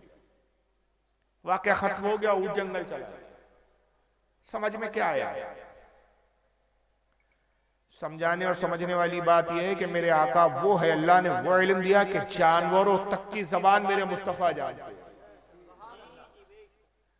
मगर ये कह रहे हैं कि नहीं साहब, उर्दू जबान हमारे देवबंद में सीखी। और ये नहीं, फिर एक दूसरी किताब लिखी गई साहब तौहीन। देखिए, ये है वो इख्तलाफी बातें जिसकी बुनियाद पर इन जमातों से हम अहले सुन्नत इख्तलाफ करते हैं, और इन्हीं बातों पर हमारे उलमा इनका रद्द करते हैं। ये किताब लिखी गई है तज़किरतुर रशीद। ये दूसरे मौलाना गुजरे देवबंद के, जिनका नाम है मौलवी रशीद अहमद गंगोही। ये बानी तबलीगी जमात मौलाना इलियास कांदेलवी के पीर साहब थे। उनकी तारीफ में किताब लिखी गई तज़किरतुर रशीद। लिखने वाले मौलाना खलील आशिक इलाही, मोहम्मद आशिक इलाही मीठी देवबंद के आलिम थे। ये सब मर चुके हैं, लेकिन किताबें आज भी छप रही है। मौलाना अशरफ अली थानवी देवबंद के एक बहुत बड़े आलिम थे, जिनको ये हकीमुल उम्मत कहते हैं। मौलवी कासिम नाना तवी, जिनको ये हुज्जतुल इस्लाम कहते हैं, और इनके बारे में कहते हैं कि देवबंद का मदरसा इन्होंने बनाया। खलील अहमद अम्बेटवी के आप सुन चुके, जो मौलवी इलियास कांदेलवी, इस्माइल इलियास कांदेलवी के साहब उस्ताद थे। ये पीर साहब थे रशीद अहमद गंगोई, ये भी देवबंद के थे। इन सब मौलियों के जो पीर थे उनका नाम था हाजी इमदादुल्लाह महाजिर मक्की। सुना ये नाम कभी आपने? हाजी इमदादुल्लाह महाजिर मक्की देवबंदी। उनको मोहब्बत में, प्यार में, लाड़ में आला हजरत कहते हैं। और हम पे इतराज करते हैं कि सब तो इस जमाने में हजरत है, ये बरेली में तुम्हारे यहाँ आला हजरत कहां से आए? इनके अपने घर के आला हजरत की खबरें नहीं है कि इनके हाजी इमदादुल्लाह को आला हजरत कहा जाता है। अब आइए अपने मौलियों की अजमत और फजीलत बताने के लिए कैसे चने के झाड़ पे चढ़ाया है अपने मौलियों को जरा सुनिए। नबी को तो उर्दू नहीं आते थे, लेकिन इनके मौलियों का हाल सुनिए क्या है। सफा नंबर 46 है इसका, 46, और इसकी वॉल्यूम नंबर जिल नंबर 1 है। लिखते आला हजरत की भावच का हुस्न एतकाद और मुखलिसाना बर्ताव था। आला हजरत कौन? भूल गए यार? अभी नहीं भाई, अभी बताया ना मैंने आपको, 2 मिनट नहीं हुए यार। हाजी इमदादुल्लाह, उनके बारे में कहा जा रहा है। उनकी भावज, भावज किसे कहते हैं? भाभी को, भाई की बीवी को। उनके भाई की जो बीवी थी उसमें एतकाद था, उसका अकीदा बहुत अच्छा था, मुखलिसाना बर्ताव था, यानी लोगों से बहुत अच्छे से बातचीत करती थी, अच्छे से पेश आती थी। मेहमानों का खाना खुद पकाती थी, मेहमानों का खाना खुद पकाती थी, और किसी वक्त किसी मेहमान के ना वक्त आने से कभी तंग दिल ना होती थी। किसी भी वक्त मेहमान आ जाए, चाहे रात हो, दिन हो, दोपहर हो, कभी बुरा नहीं मानती थी, कभी दिल में मलाल नहीं आता था। कि यार ये बेवक्त कौन सा मेहमान आ गया, बड़े खुशी से खाना पकाती थी। एक दिन आला हजरत ने ख्वाब देखा, हाजी इमदादुल्लाह साहब ने ख्वाब देखा कि आपकी भावज आपके मेहमानों का खाना पका रही है, कि जनाब रसूल मकबूल सल्लल्लाहु अलैहि वसल्लम तशरीफ लाए और आपकी भावज से फरमाया, उठ, तू इस काबिल नहीं कि इमदादुल्लाह के मेहमानों का खाना पकाए, उसके मेहमान उलमा हैं, उसके मेहमानों का खाना मैं पकाऊंगा। माज़अल्लाह, अस्तगफिरुल्लाह। ये उर्दू की इबारत स्क्रीन पे आपके सामने। कौन थे हाजी इमदादुल्लाह के मेहमान? उलमा, रशीद अहमद गंगोही, अशरफ अली थानवी, कासिम नाना तवी, खलील अहमद अम्बेटवी, ये लोग थे। रसूलुल्लाह आए और कहा, तेरी क्या मजाल कि तू ऐसे बड़े बड़े मौलाना और आलिमों का खाना बनाए, इनका खाना मैं खुद बनाऊंगा। माज़अल्लाह। और रसूलुल्लाह को यहाँ बावर्ची बनाया, देवबंद बुला के अपना शागिर्द बनाया। मैं आपसे एक छोटा सा सवाल करता हूं, उसी से ये बात कितनी गुस्ताखाना है ये आप पे जाहिर हो जाएगी। आज अगर फारूक आजम जाहिरी हयात में होते, जाहिर हमारा तो अकीदा है कि आप जिंदा है, हर वली जिंदा, हर साहबी जिंदा, हर नबी जिंदा है बेशक। अगर जाहिर में होते, उनके सामने कोई कहता है कि भाई हमारे देवबंद के मदरसे के आलिम बहुत बड़े हैं, रसूलुल्लाह उनका खाना पकाने आए, तो फारूक आजम क्या करते सुन के? क्यों भाई बोर हो रहे क्या, उठ उठ के जा रहे हो? हा? गाना गाऊं क्या? वो बंगाली में जो गाने गाते हैं आपके यहाँ, कब सुनोगे ये तकरीर इस तरह की? अभी वो लंतरानी तकरीरें सुनाओ तो बड़ा मजा आता है सबको। दुनिया कहाँ जा रही है और आप लोग कहाँ जा रहे हैं, अल्लाह ही मालिक है। यहाँ का तो समझ भी नहीं आते यहाँ का मिजाज मुझे। वो तो शुक्र है कि उलमा बैठे हैं, वरना यहाँ के जलसों में तो उलमा भी स्टेज से उठ के भागते हैं। बुखारी और मुस्लिम का तो नाम भी नहीं सुनते यहाँ के मौलाना लोग। और हमारे उधर बम्बई वगैरह में तकरीर करो तो वहाँ हदीस के बगैर बात नहीं होती। हदीस बताओ बोलते हैं, फजूल किस्से कहानी मत सुनाओ। मगर आपके यहाँ तो क्या सुनते पता ही नहीं, बस गाने सुनते हैं। गाने के लहजे में सुनाइए राग में तो बड़ा मजा आता है आप लोगों को। बात कोई मतलब की नहीं रहती, इल्म कौड़ी भर का हासिल नहीं होता, मालूमात कुछ नहीं हो रही है कि क्या मसला है। जिंदगियां गुजर रही, पता ही नहीं चल रहा है कि देवबंदियों से इख्तिलाफ क्या है। उनका भी साथ उठ रहे बैठ रहे, उनकी लड़कियां ला रहे, उनकी लड़कियां दे रहे, खा रहे पी रहे, अकल होश ही नहीं है, समझ में ही नहीं आ रहा है कि भाई ये इख्तिलाफ कुफ्र और ईमान का है, और जहाँ कुफ्र और ईमान का इख्तिलाफ हो वहां रिश्तेदारियां नहीं होती, निके नहीं होते, एक दूसरे के पीछे नमाजें नहीं होती, जब तक कि इन गुस्ताखियों से तौबा ना कर ली जाए। मगर इस तरह की तकरीरें सुनते ही नहीं आप लोगों का, बड़ा प्रॉब्लम है। बहरहाल मैं कह रहा था, फारूक आजम होते क्या करते? पेशानी चूमते, कहते यार तुम तो बहुत ग्रेट लोग हो यार कि रसूल ने तुम्हारा खाना पकाया। कमबख्तो, हम तो नबी के पैर में कांटा भी चुभ जाए इसको भी गवारा नहीं करते थे। हम तो आका के ऐसे गुलाम थे कि हुजूर कितनी नाजबरदारी करते थे, तुमने हमारे आका को बावर्ची बना दिया। मगर ये फिरका ऐसा है कि ये गुस्ताखी मानकर तौबा नहीं करता, उसकी तावील करता। तावील मतलब बातें बनाता। पाकिस्तान में इनके एक मौलाना है इलियास घुम्मन, वो इसका जवाब देते हुए कहते हैं, जब मैंने बहुत अरसा पहले इस पर एतराज किया, तकरीबन 10-12 साल पहले की तकरीर थी मेरी, उन्होंने कहा कि साहब इसमें कोई रसूल की गुस्ताखी नहीं है, समझ का फेर है। फारूक रज़वी खामोखा खींचतान के उसको गुस्ताखी बता रहा है।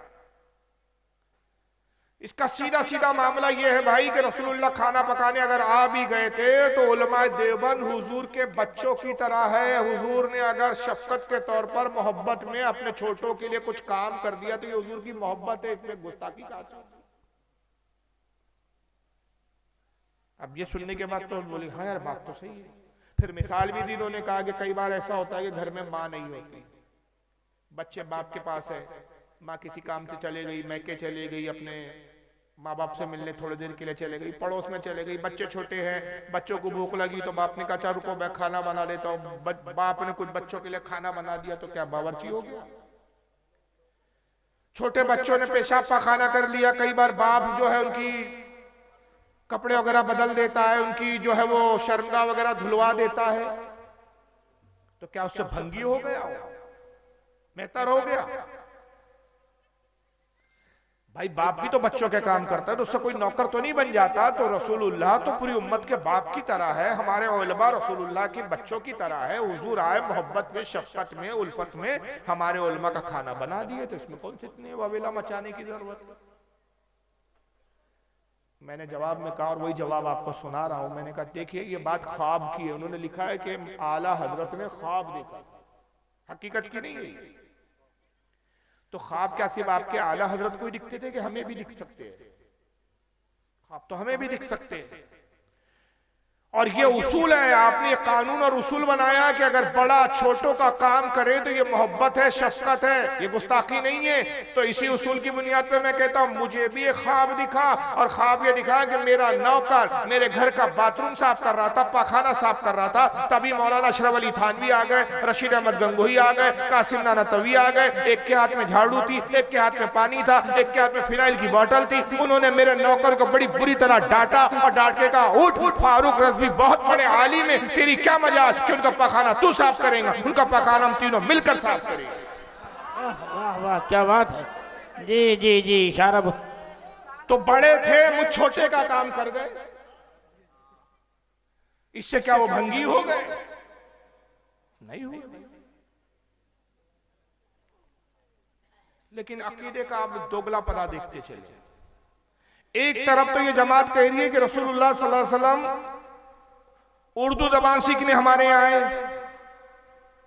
फिर यही जमात दूसरी जगह कह रही है कि रसूलुल्लाह सल्लल्लाहु अलैहि वसल्लम हमारे मौलियों को खाना पकाने आए। अब दूसरी तरफ इसी जमात का एक दोगलापना देखिए। एक किताब लिखी जाती है, इसका नाम है अल तक़वियतुल ईमान। ये है वो किताब, छोटी सी, देखिए हाथ में। इन सब के जिन मौलवियों की मैं बात कर रहा हूं, इन सब के सबसे बड़े अल्लामा जो माने जाते हैं मौलवी इस्माइल अश-शहीद कहते हैं।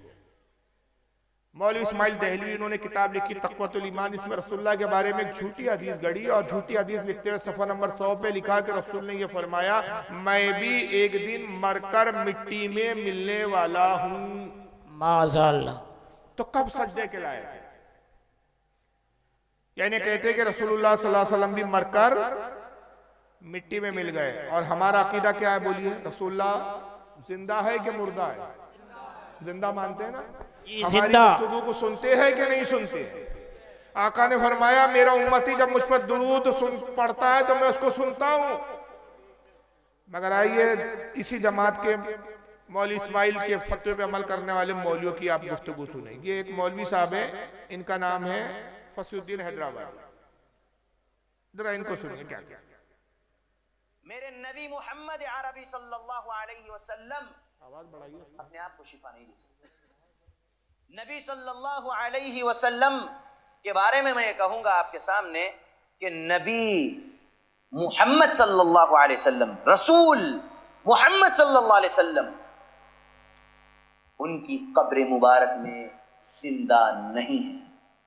जब हमारे नबी मोहम्मद सल्लल्लाहु अलैहि वसल्लम उनकी कब्र मुबारक में जिंदा नहीं है, तो फिर दूसरे उम्मती जिंदा है, फिर कैसे जिंदा हो सकते? नहीं है। पहला जुमला इस बदबख्त ने क्या कहा? रसूलुल्लाह सल्लल्लाहु अलैहि वसल्लम अपने आप को खुद शिफा नहीं दे सकते। शिफा यानी अपने आप को खुद फायदा नहीं पहुंचा सकते। जब हुजूर अपने आप को फायदा नहीं पहुंचा सकते तो दूसरे को क्या फायदा देंगे? क्यों फायदा नहीं पहुंचा सकते हुजूर अपने आप को और दूसरों को? इसलिए कि रसूलुल्लाह सल्लल्लाहु अलैहि वसल्लम अपनी कब्र में जिंदा नहीं।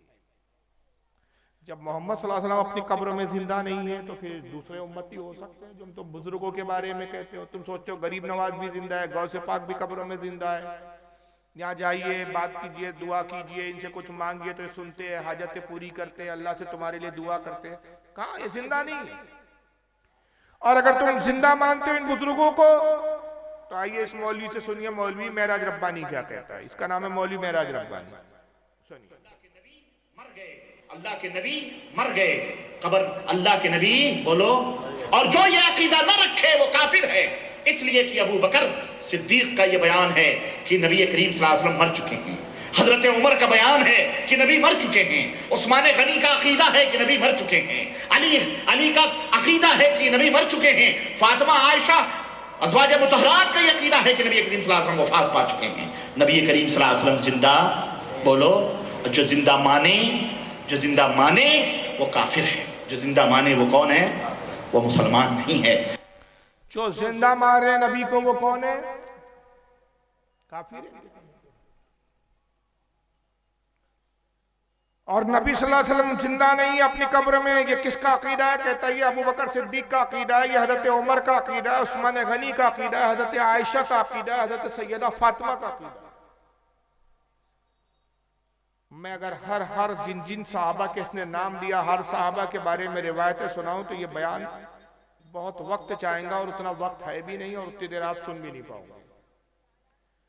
मैं मजबूरी तौर पर सिर्फ एक हदीस सुना देता हूं ताकि कल ये कोई ना कहे कि इसने तो दलील दी थी, आपने उसका तो रद्द किया नहीं।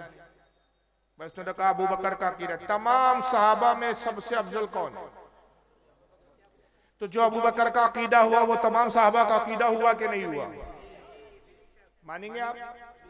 आइए, हजरत अबू बकर का अकीदा क्या है? इसको बहुत बड़े बड़े मुहद्दिसीन हैं, मैं किताबों के सिर्फ नाम इसलिए ले रहा हूं कि रिकॉर्डिंग में आ जाए। मुझे पता है ये किताबों के नाम शायद आपने सुने भी नहीं होंगे, लेकिन जो इस दुनिया के हैं, जो इल्म रखते हैं, वो जानते हैं किताबों की अहमियत क्या है। इब्ने असाकिर बहुत बड़े इमाम गुजरे, इमाम इब्ने असाकिर, उनकी किताब है तारीख दमिश्क, उसके अंदर ये उन्होंने रिवायत बयान की।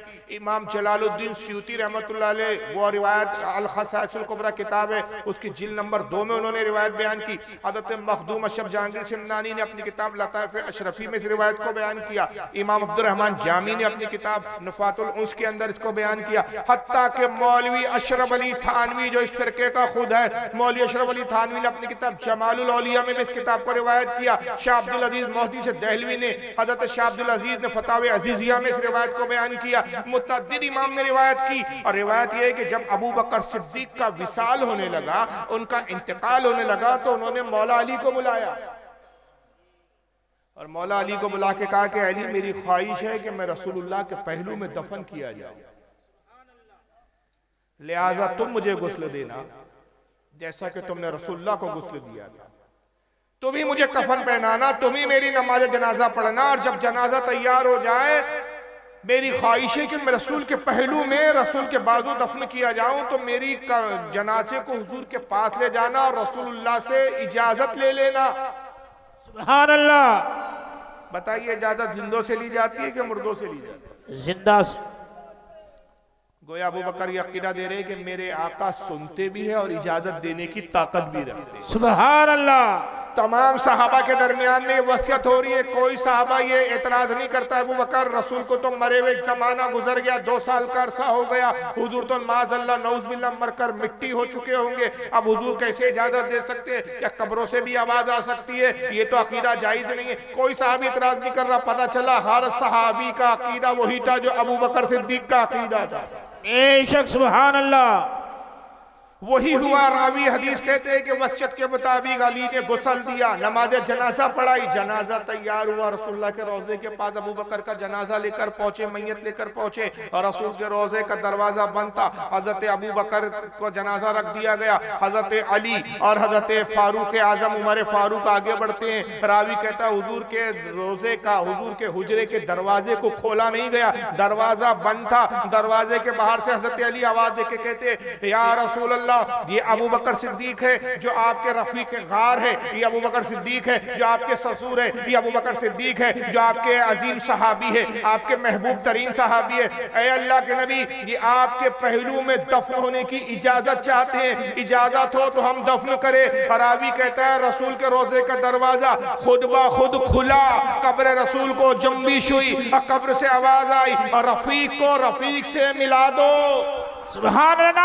नारे तकबीर, नारे रिसालत, मसलके आला हजरत, नारे तकबीर, नारे रिसालत। सुभान अल्लाह, सुभान अल्लाह। ये है अबू बकर सिद्दीक का अकीदा, ये है सहाबा का अकीदा। मगर मैं तो ये कहना चाहता हूं कि मैंने 2 पहलू आपके सामने रखे। जमात एक ही है, लोग एक ही हैं, किताब एक ही मौलवियों की, जो सबको सम्मान थे उन्हीं मौलवियों की। एक किताब कहती है रसूल उर्दू पढ़ने देवबंद आए, एक किताब कहती है हमारे देवबंद के मदरसे के उलमा का खाना पकाने आए, दूसरी किताब बोलती है कि हुजूर मरकर मिट्टी मिल गया। मौलवी कहता है जो हुजूर को जिंदा माने वो काफिर है। मैं इनसे सवाल करता हूँ, अगर हुजूर मरकर मिट्टी में मिल चुके, जो जिंदा माने वो काफिर, जब हुजूर मर चुके, खत्म हो चुके, तो देवबंद के मदरसा उर्दू सीखने कैसे आए? खाना बनाने कैसे आए? तो अब अगर खाना बनाने आए और उर्दू सीखने आए तो ये अकीदा गलत, तो काफिर तुम हुए फिर, और ये अकीदा सही तो वो झूठ। तो तुम्हारी कैफियत ऐसी है कि सांप के मुंह में छचुंदर है, ना उगलते बनता है ना निकलते बनता। लेकिन ये बातिल अकीदा तुम्हें मुबारक हो।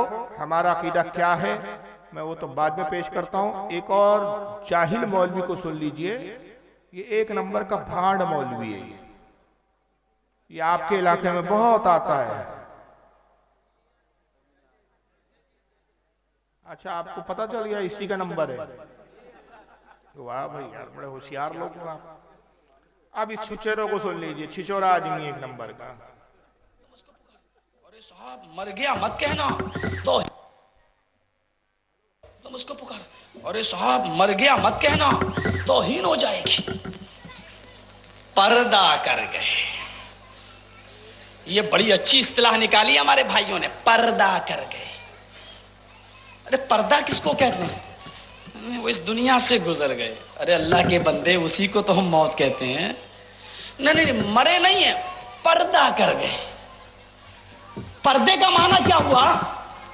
पर्दे का माना यह हुआ कि वो जिंदा है लेकिन हमारी आंखों से ओझल हो गए।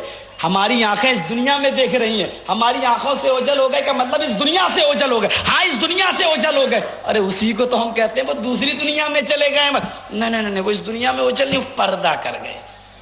तुम कितना ही अच्छा लक़ब ले लो, पर्दा कर गए। जिंदा हैं, बाहयात हैं, पर्दा कर गए, विसाल कर गए, वफात कर गए, कुछ भी कहो, उनको जिंदा साबित करने के लिए कितने ही अच्छे अलकाब से तुम पुकार लो, लेकिन हकीकत यह है कि जनाबे मोहम्मदुर रसूलुल्लाह इस दुनिया में मौजूद नहीं है। अगर है तो मुझे बताओ, अहले हदीस का ये गुनाहगार बंदा मोहम्मदुर रसूलुल्लाह से मिलने के लिए जाएगा, मुझे एड्रेस दो, मुझे पता बताओ कि जिंदा है तो कहाँ है, किस जगह है, कहाँ मिलेंगे, मैं जाऊंगा। मैं उनको अपने घर पे बुला के अपना गुलाम नहीं बनाऊंगा कि जब चाहो अपने घर पे बुला लो, जब चाहो 2 बजे बुला लो, मर्जी चाहे तो 12 बजे बुला लो, मर्जी चाहे तो 10 बजे बुला लो। हम उनको अपने घर पे बुलाना गवारा नहीं करेंगे। मेरा घर इस लायक नहीं कि हम आका को बुलाएं। हम उनको अपने घर पे बुलाना गवारा नहीं करेंगे। मेरा घर इस लायक नहीं कि हम आका को बुलाएं। हमें बताओ कि मेरा नबी कहाँ है, किस जगह है। तुम जाओ या ना जाओ, कम से कम पूरे हिंदुस्तान में भीख मांग के और चंदा करके, पूरे हिंदुस्तान में भीख मांग के और चंदा करके हम जरूर आका से मिलने के लिए जाएंगे। कि बड़े लोगों से मिला जाता है, बड़े लोगों को नौकर बना के अपने घर पे बुलाया नहीं जाता है। रसूल का पता बताओ, तुम जाओ या ना जाओ, मैं पूरे हिंदुस्तान से भीख मांग के चंदा जमा करके जाऊंगा। यानी रसूलुल्लाह अगर तशरीफ ले आए जाहिरी तौर पर, तो तब भी ये अपने जेब से पैसा खर्च करके नहीं जाएगा, चंदा मांगेंगे, भीख मांगेंगे। इसकी हरामखोर की नियत देखो। और हमारा तो इश्क ये कहता है कि आका अगर जाहिरी तौर पर तशरीफ ले आए, अरे आका तो बहुत बड़ी जात है, इमाम मेहदी आ जाए ना तो हम इमाम मेहदी से मिलने के लिए अपना सब कुछ कुर्बान करके उनके पास चले जाए। सुभान अल्लाह। भाई उनके पास जाने में ही निजात उखरवी है, दुनिया और आखिरत की हर जगह की कामयाबी। लेकिन ये उस वक्त भी चंदा जमा करने में लगा रहेगा। पता चला चंदा खोर जमात। और रसूलुल्लाह की हयात का कैसा मजाक उड़ाया इस छिचोरे ने। छिचोरा आदमी है तो जैसा एतराज है वैसी जवाब दूंगा। टीट एंड टाइट अंग्रेजी का मुहावरा है कि जैसे को तैसा। तो कहता है कि तुम कहते हो रसूलुल्लाह विसाल फरमा गए, निगाहों से उजाल हो गए। तुम कुछ भी कहो, हकीकत तो यह है कि मोहम्मद सल्लल्लाहु अलैहि वसल्लम मर चुके। अगर जिंदा है तो मुझे एड्रेस बताओ, पता बताओ। भाई आपको नहीं पता रसूलुल्लाह कहाँ है, हुजूर का कहाँ एड्रेस है, कहाँ है भाई? मदीने में। और आका ने कहा मन ज़ारा कब्री वजबत लहू शफाती, जिसने मेरी कब्र की जियारत की उस पर मेरी शफात वाजिब हो गई। हुजूर मदीने में मरकज, लेकिन अल्लाह ने इख्तियार दिया, जहां चाहे जब चाहे तशरीफ ले जा सकते। सुना है आप हर आशिक के घर तशरीफ लाते हैं, मेरे घर में भी हो जाए चरागा या रसूल अल्लाह। ये भी इख्तियार है। अब हुजूर अगर दिखाई नहीं दे रहे, हुजूर है तो कहाँ है मुझे बताओ, दिख क्यों नहीं रहे हैं, मौजूद कहाँ है, एड्रेस दो, पता बताओ, मैं जाऊंगा भीख मांग के जाऊंगा। तो जर्जी से मैं कहता हूं क्या जो चीज दिखाई नहीं देती वो नहीं होती? कल कोई एक काफिर इसके पास आए, कोई गैर मुस्लिम आया और कहे कि मौलवी जर्जी साहब खुदा पे यकीन है, खुदा को मानते हो? क्या जवाब होगा इसका? भाई मैं खुदा को मानता हूं। कहाँ है तुम्हारा अल्लाह, मुझे दिखाओ, उसका एड्रेस बताओ। तो इसका बाप भी एड्रेस नहीं दिखाता। कल कोई जाए और जर्जिस का गला दबाना शुरू कर दे और जर्जिस तड़पे चीखे चिल्ला कहे क्यों मेरा गला दबा रहे हो, मैं मर जाऊंगा। भाई कैसे मर रहे हो, मलकुल मौत तो हमें नजर ही नहीं आ रही, कैसे मर सकते हो तुम? मलकुल मौत आज तक दिखे नहीं भाई, मरने वाले को ही दिखते सिर्फ, जिंदों को तो नहीं दिखेगा। एक खंजर लो और इसके कांधे को, इसके बाजू को छीलना शुरू कर दो, खून बहने लगे, जख्मी होने लगे, चीखे तड़पे, क्यों कर रहे हो? भाई अल्लाह के रसूल की हदीस है, दो फरिश्ते कांधे पे होते, उसी देखना चाह रहा हूं, नजर तो नहीं आ रहे, दिखाओ कहां है फरिश्ते। करामन कातिबीन कहां है भाई, करामन कातिबीन दिखाओ, मुझे तो नजर नहीं आ रहे। तो जो चीज नहीं होती, दिखती नहीं, तो क्या नहीं होती? हवा है लेकिन हमें हवा भी नजर नहीं आती। तो हमारा ना देखना ना होने की दलील नहीं होता। उसके लिए इश्क की आंख चाहिए। आला हज़रत कहते हैं आंख वाले तेरी जौबन का तमाशा देखे, बेशक सुभान अल्लाह। दीदाए कोर को क्या नजर आए, क्या देखे? मुफ्ती आजम कहते हैं सरकार के जलवों से रोशन है दिले नूरी, बेशक ताहश्र रहे रोशन नूरी का ये काशाना। सुभान अल्लाह सुभान अल्लाह। शायर कहता है मैंने माना जन्नत तुझ में हूरो कुसूर रहते हैं, मैंने माना जन्नत तुझ में हूरो कुसूर रहते हैं, आ मेरे दिल का तवाफ करके इसमें हुजूर रहते हैं। सुभान अल्लाह। आ मेरे दिल का तवाफ करके इसमें हुजूर रहते। तो ये तो आशिकों की बात है। अब ये जाहिल क्या समझे? अभी रमजान आएंगे, रमजान में एक रात आती है 27वीं शब, और कुरान अजीम कहता है उस शब के बारे में तनज़्ज़लुल मलाइकतु वर्रूह, इस रात रहमत के फरिश्ते नाजिल होते हैं। और क्या करते हैं? तनज़्ज़ुल मलाइकतु वर्रूह फीहा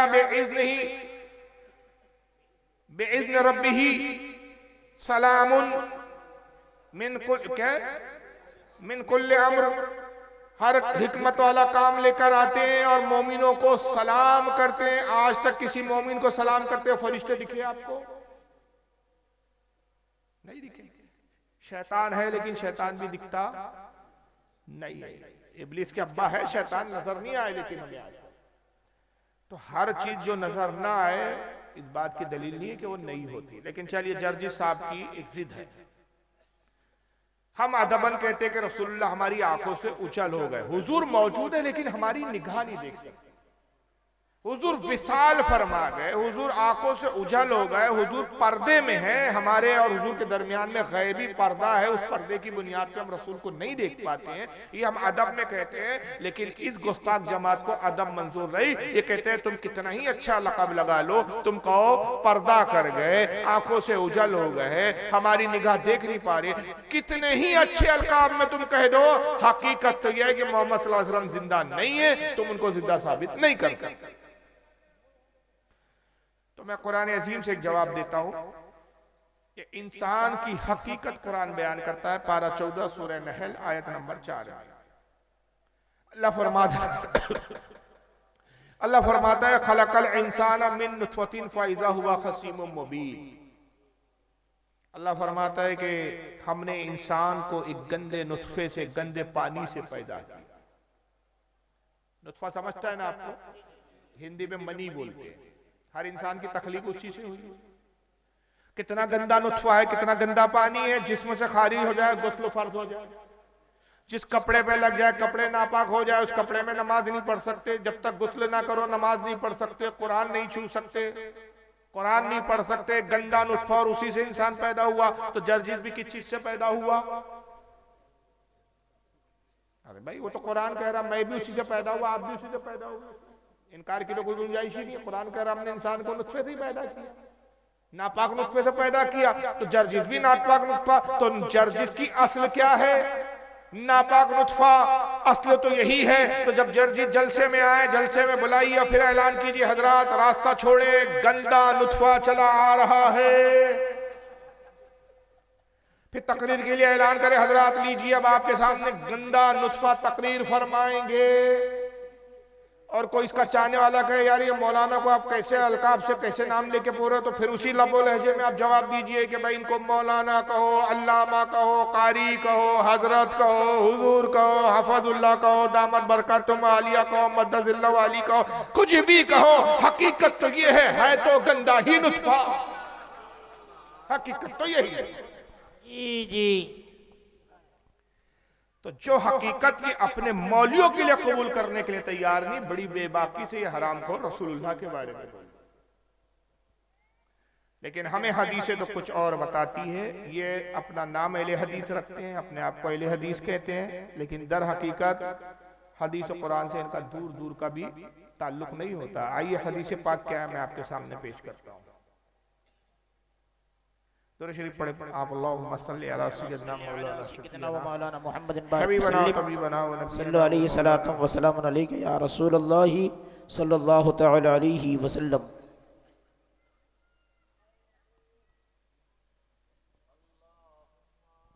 अल्लाहु रब्बु मुहम्मदिन सल्लल्लाहु अलैहि वसल्लम नहनु इबादु मुहम्मदिन सल्लल्लाहु अलैहि वसल्लम सल्लल्लाहु तआला अलैहि वसल्लम। अल्लाहु रब्बु मुहम्मदिन सल्लल्लाहु अलैहि वसल्लम नहनु इबादु मुहम्मदिन सल्लल्लाहु अलैहि वसल्लम सल्लल्लाहु तआला अलैहि वसल्लम। अल्लाहुम्मा सल्लि अला सय्यिदिना मौलाना मुहम्मदिन बारिक वसल्लिम सल्लु अलैहि सलातुम व सलामन अलैका या रसूलल्लाह सल्लल्लाहु तआला अलैहि वसल्लम।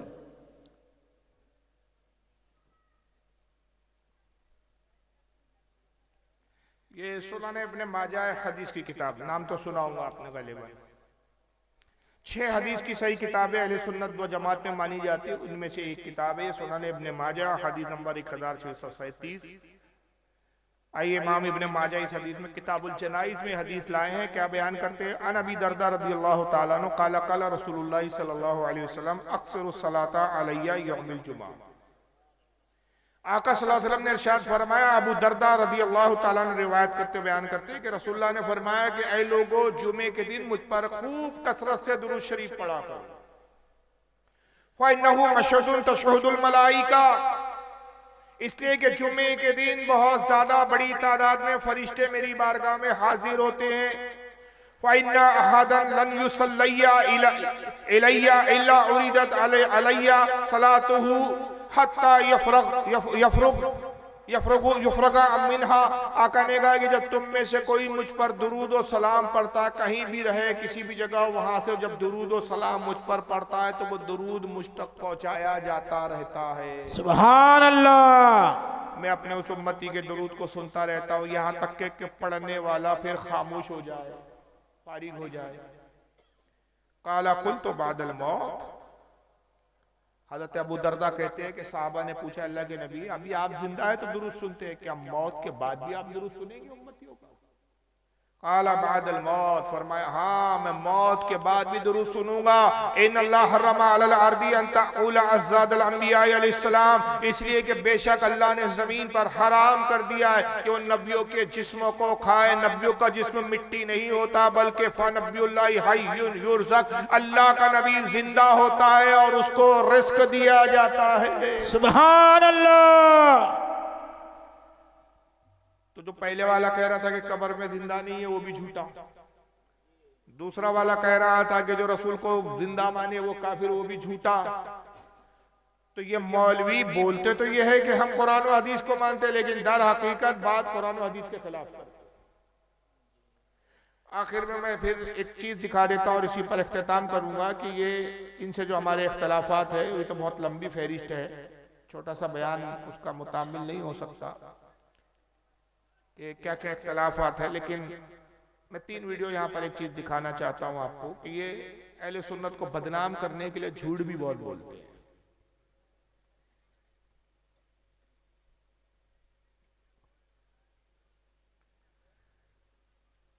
अब इन झूठों में एक शख्स का मैं वीडियो दिखा रहा हूँ आपको। दुरूद शरीफ पढ़े अल्लाहुम्मा सल्ली अला सय्यिदना मौलाना अल्लाहुम्मा सल्ली अला सय्यिदना व मौलाना मुहम्मदिन बारिक वसल्लिम सल्लु अलैहि सलातु व सलामत अलैका या रसूलुल्लाह सल्लल्लाहु अलैहि वसल्लम। क्या इमाम अहमद रज़ा खान बरेलवी गलत है? उनकी किताबें पढ़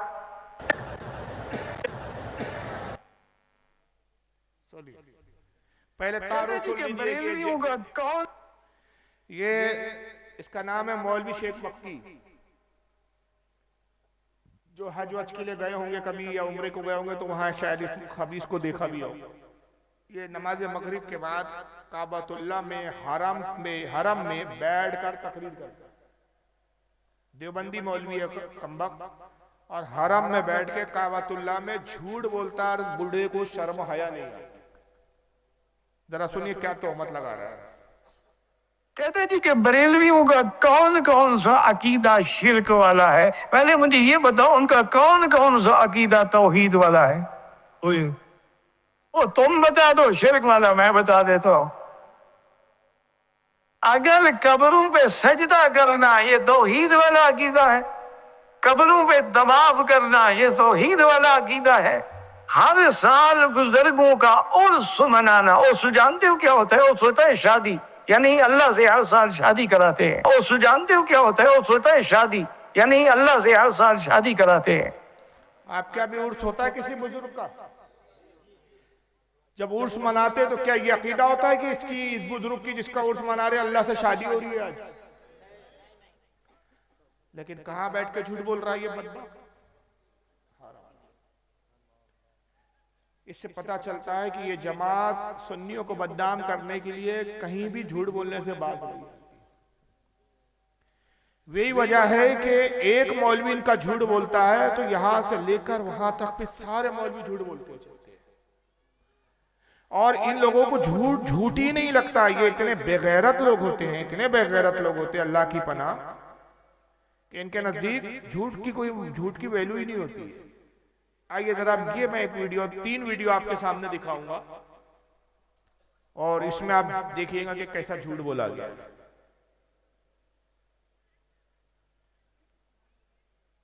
सुनिए, ये पहली जर्जिस की वीडियो। एक किताब आती है सीरत गौसे पाक के नाम से, इंडिया की छपी हुई है, बॉम्बे से छपी हुई है। सीरत गौसे पाक हाजी अली की दरगाह पे मिल जाएगी। थोक के भाव बिकती है किताब, कीमत भी बहुत ज़्यादा नहीं है, सिर्फ 75 रुपये इंडियन करेंसी। लिखा है 181 सफ़े पर देखेंगे, लिखा हुआ है गौसे आजम दस्तगीर। अब दस्तगीर का माना देखिए क्या लिखा हुआ है।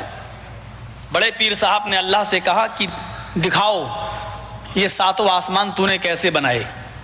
मैं ये दिखलाना चाहता हूं शिर्क के नुकसानात क्या हैं। जब शिर्क इंसानी जिंदगी में आता है तो ये अल्लाह के मकाम और मर्तबे को किस तरह घटाता है। बड़े पीर साहब अल्लाह से कह रहे हैं, गौसे पाक अब्दुल कादिर जिलानी, कि मुझे दिखलाओ ये 7 आसमान तूने कैसे बनाए। गोया कि ये इंजीनियर थे, सिग्नेचर इनको करना थे। अल्लाह ताला इनको लेके चला। पहला आसमान देखा, कहा बिल्कुल ठीक। दूसरा देखा, कहा मुस्तहसन, अच्छा है। तीसरे को भी पास कर दिया। चौथे आसमान पर जब अल्लाह पहुंचा तो उसको भी पास कर दिया कि ये भी ठीक। छठे आसमान पर जब अल्लाह पहुंचा, 5वां छठे पर, तो वहां से अल्लाह का पैर फिसला। बड़े पीर साहब का पैर नहीं फिसला, मैं बोलने में गलती नहीं कर रहा हूं, अल्लाह का पैर फिसला और छठे आसमान से अल्लाह गिरा और वो गिरकर नीचे चौथे आसमान पर आया। बड़े पीर साहब ने अपना दाहिना हाथ बढ़ाया और अल्लाह को खींच लिया, पकड़ के उनको उठा लिया, गिरने से, जमीन पर आने से उनको रोक लिया, हाथ पकड़ा और उनको खींचा और ऊपर चढ़ा लिया। उस दिन से उनका नाम पड़ गया दस्तगीर, हाथ बढ़ाकर अल्लाह को खींचने वाला। ये दस्तगीर का माना ये है, हाथ बढ़ाकर अल्लाह को खींचने वाला। मैं समझता हूं कि अल्लाह की जो रुसवाई और जिल्लत इस फिरके ने की है, शायद हिंदुओं की मजहबी किताबें भी अगर आप पढ़ डालें तो ये नहीं मिलेगा आपको। ये हमारे ताल्लुक से इसने झूठ बोला है कि एक किताब आती है सुन्नियों के यहाँ, बरेलियों के यहाँ, और किताब कहाँ मिलती है? हाजी अली की दरगाह। आज तक वो किताब का एक टुकड़ा भी नहीं मिला। हाजी अली की दरगाह पे किताब मिलती है, कीमत 75 रुपए है, कीमत भी बता रहा है, मिलने की जगह भी बता रहा है कि जगह का नाम जहाँ किताब मिलती है हाजी अली है, किताब 75 रुपए की है, और उसके अंदर लिखा हुआ है सफ़ा 179 पर पेज नंबर भी बता रहा है। जब इतने परफेक्ट हवाला देगा तो सुनने वाला समझेगा कि मौलाना झूठ नहीं बोलता। मगर अक्लमंद आदमी जो होगा ना, थोड़ा सा जिसको शऊर हो, तो समझ लेगा कि इससे बड़ा कज़्ज़ाब और झूठा नहीं है। इसलिए कि कोई भी किताब उस वक्त तक अहमियत की हामिल नहीं होती जब तक किताब के मुसन्निफ का कोई अता पता ना हो। पूरे बयान में उसने एक जगह भी नहीं बयान किया कि इसका लिखने वाला कौन है, इसके अब्बा ने लिखा कि इसकी अम्मी ने लिखा, किसने लिखा। भाई सुन्नियों में तो किसी ने लिखा नहीं ऐसी किताब। 10 साल से मैं चैलेंज करता हुआ आ रहा हूं, 10 साल होने का अरसा आ गया कि अगर तू वाकई हलाली है तो हमें असली किताब दिखा दे। मगर वो 10 साल से साबित कर रहा है कि मैं हलाली हूं नहीं। अगर हलाली होता तो किताब दिखा देता। और इसकी ज़ुर्रियत आज तक इसका ये झूठ धो रही है। हाजी अली की दरगाह पे मिलती है, सफ़ा 179 पे ये लिखा हुआ है कि गौस पाक ने अल्लाह से कहा कि तू आसमान मुझे दिखा, कैसे बनाए तू। गौस पाक को अल्लाह आसमानों में ले गया, पहला आसमान दिखाया, गौस पाक ने आसमान की तारीफ की, दूसरा आसमान दिखाया, तारीफ की, तीसरा, चौथा, पांचवा, छठे आसमान पर जब अल्लाह गौस पाक को लेकर पहुंचा तो अल्लाह का पैर फिसल गया। माज़अल्लाह अस्तग़फिरुल्लाह, अल्लाह छठे आसमान से गिरा, गौस पाक ने हाथ बढ़ाकर गौस जो है अल्लाह को गिरने से बचा दिया। तो उस दिन से उनका नाम पड़ गया दस्तगीर, हाथ पकड़कर अल्लाह को बचाने वाला। इसकी अम्मा ने ये लिखी है लुगत जिसमें ये माना लिखा हुआ। लेकिन इस पूरे वाक़े में एक जुमला याद रखिए कि अल्लाह ताला कहां से गिरा। इसके कहने के मुताबिक हमारे नजदीक तो अल्लाह जिस्म जिस्मानियत से पाक, आने जाने से पाक, चलने फिरने से पाक, ना वो कोई जाता है ना आता है, ना कहीं बैठा है ना खड़ा है, वो सब इन चीजों से पाक है। छठे आसमान से अल्लाह गिरा। अब इसको रखिए, अब एक दूसरे मौलवी को सुन लीजिए। इसका नाम है जावेद उस्मान रहमान, चेन्नई का रहने वाला, इंडिया चेन्नई, जिसको मद्रास कहा जाता था पहले। अब उसी वाक्य को ये सुना रहा है। ये कैसे सुनाता दरअसल?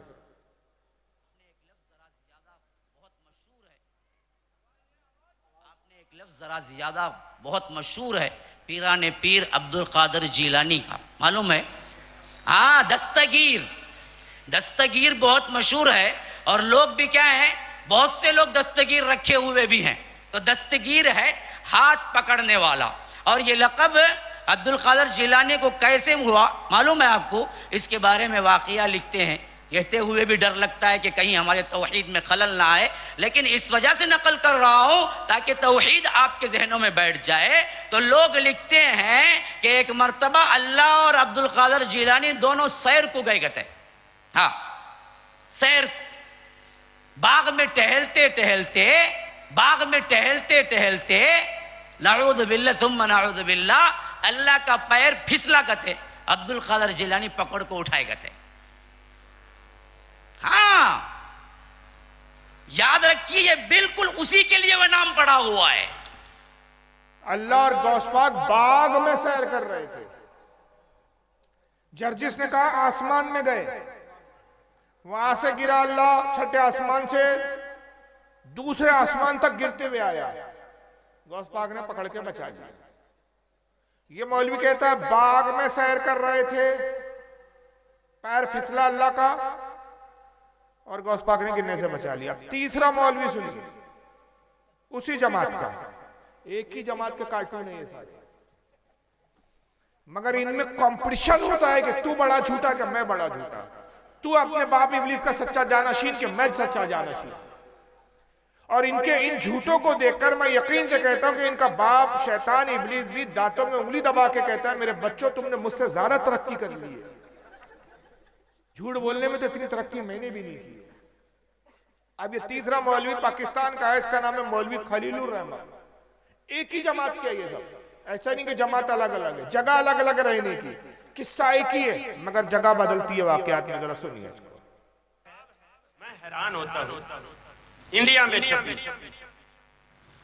इंडिया से एक किताब छपी पीर अब्दुल कादिर जिलानी की सीरत, उसका नाम है सीरत गौसे आज़म, सीरत गौसे आज़म। वो किताब छपी, उसके सफा नंबर 81 मेरे पास मोबाइल में उसका अक्स, उसका फोटो, टाइटल का भी और उस सफे का भी मौजूद है। उसके सफा 81 पर पीर साहब की को जो हम दस्तगीर बोले कहते हैं, वो क्यों कहते हैं इसकी वजह तस्मिया लिखते हैं। कहते हैं कि अल्लाह ताला और पीर अब्दुल कादिर जिलानी दोनों जन्नत में सैर कर रहे हैं, दोनों जन्नत में सैर कर रहे हैं। आगे केले का छिलका पड़ा हुआ था, जन्नत में सैर कर रहे थे, आगे केले का छिलका पड़ा हुआ था, तरक्की हो गई। और आसमान भी नहीं था, बाग भी नहीं था, जन्नत आ गई और जन्नत में भी केले का छिलका आ गया। इसकी अम्मी ने खा के छोड़ा था वो केले का छिलका। जाहिल देखो, हराम खोरों को झूठ बोलने में शर्म नहीं आती। दोनों जन्नत में सैर कर रहे हैं, आगे केले का छिलका पड़ा हुआ था। नऊज़ बिल्लाह, नऊज़ बिल्लाह, नऊज़ बिल्लाह। अल्लाह की नजर न पड़ी, पांव पड़ गए। केले के छिलके पर अल्लाह की नजर न पड़ी, पांव पड़ गया। फिर केले का छिलका क्या करता है वो तो आपको पता ही है। अल्लाह फिसल गया, नऊज़ बिल्लाह मिन ज़ालिक।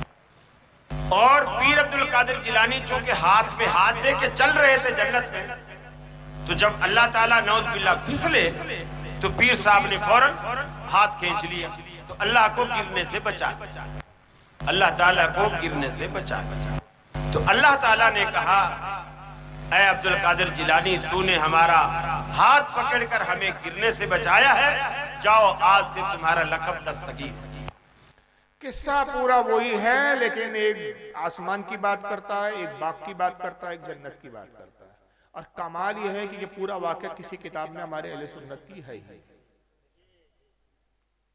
सिर्फ ये बयान करके बताना ये चाहते कि देखो सुन्नियों का, बरेलियों का अकीदा कितना गंदा है कि खुदा की भी ताज़ीम इज्जत नहीं करते, जबकि मैं हवाले से और दलील से बताता हूँ कि इनका अकीदा क्या है खुदा के बारे में, अल्लाह के बारे में, माज़अल्लाह अस्तग़फिरुल्लाह।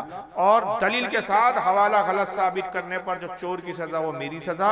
और मैं ये कहूँगा कि 1 लाख ले लो, 2 लाख ले लो, इनके पास पैसों की कमी नहीं है। अब वो लाखों का चैलेंज वाला दौर खत्म हो गया। बहरहाल किताब दिखाने मेरी जिम्मेदारी। आइए देखिए किताब, यह है फतावे रशीदिया, यहाँ पे टेबल पर भी रखी हुई है, ये लाल कलर की, मौलवी रशीद अहमद गंगोई की लिखी हुई है, सफा नंबर 97 है, 97। उस पर लिखते हैं कि पस साबित हुआ कि किस्म दाखिले तहते कुदरत बारी ताला जल्ला व आला है, क्यों ना हो वह हुआ अला कुल्ली शैइन कदीर। ये बहुत गाड़ी उर्दू थी, आपके कुछ भी पल्ले नहीं पड़ी, मैं आसान करके कहता हूँ। किस्म के मायने होते हैं, अरबी जबान का लफ्ज है, ये उर्दू में भी इस्तेमाल होता है। किस्म के मायने होते हैं झूठ। कहता है कि पस साबित हुआ किस्म दाखिले तहते कुदरत बारी ताला जल्ला व आला, यानी अल्लाह ताला के इख्तियार में है, कुदरत में, कि वो चाहे तो झूठ बोल सकता है। अस्तगफिरुल्लाह। और वो झूठ बोलता है क्यों? कि वो खुद फरमाता है वह हुआ अला कुल्ली शैइन कदीर, वो हर चीज पर कादिर है, तो झूठ बोलने पर भी कादिर है। माज़अल्लाह, अस्तगफिरुल्लाह। ये झूठा इल्जाम तो हम पे लगा रहे हैं कि केले के छिलके पे अल्लाह का पैर फिसला और गिर गया, माज़अल्लाह, और गौस पाक ने बचाया, जबकि झूठी बात है, हमारी किसी किताब में नहीं, नहीं हमारा अकीदा है, क्योंकि हम अल्लाह को जिस्म जिस्मानियत से ही पाक मानते हैं। लेकिन ये किताब में लिखा दिखाना हमारी जिम्मेदारी है। और आइए अल्लाह की तौहीन और कैसे की इन बदबख्तों ने।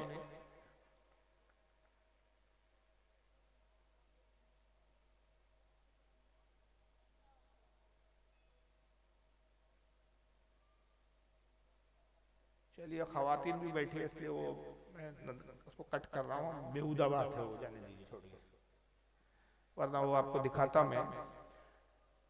बल्कि एक किताब है, उसका नाम है, अब वो मेरे पास है, दिख नहीं रहा, ढूंढना पड़ेगा, सवाने कासमी, मौलवी कासिम नानातवी की सवाने लिखी गई और उसमें लिखा गया है कि बचपन के आलम में मौलाना कासिम नानातवी ने ख्वाब ये देखा कि वो अल्लाह की गोद में बैठे हुए हैं। तो ये तो अल्लाह की गोदों में ये बैठे और ये लिख के मर गए और इल्जाम हम पर लगा रहे हैं। तो बहरहाल ये बहुत सारी बातें हैं और ये पूरी रात भी अगर बयान और खिताब हो तो नामुकम्मल है कि इनकी एक गुस्ताखी नहीं सैकड़ों गुस्ताखी है जो अल्लाह रसूल की तौहीन में जिन बुनियादों पर इनसे हमारा इख्तलाफ है, बुनियादी इख्तलाफ। याद रखिए फातिहा को लेकर इतना बुनियादी इख्तलाफ नहीं है हमारे। मज़ारात पर औलिया की बारगाह में जाने पर उतना बुनियादी इख्तलाफ नहीं। हमारा भी यही अकीदा है कि कब्रों पर जाना मुस्तहब अमल है, एक अच्छा अमल है। फातिहा देना एक अच्छा अमल है, लेकिन यह फर्ज और वाजिब नहीं है। कोई अगर पूरी जिंदगी किसी बुजुर्ग की कब्र पर ना जाए तो उसको हम वहाबी नहीं कह सकते, वो सुन्नी चाहिए। कोई पूरी जिंदगी किसी बुजुर्ग के नाम की फातिहा ना दे तब भी वो मुसलमान है, सुन्नी है। फातिहा दे अच्छी बात है, कब्र पे जाए अच्छी बात है, नियाज करे अच्छी बात है,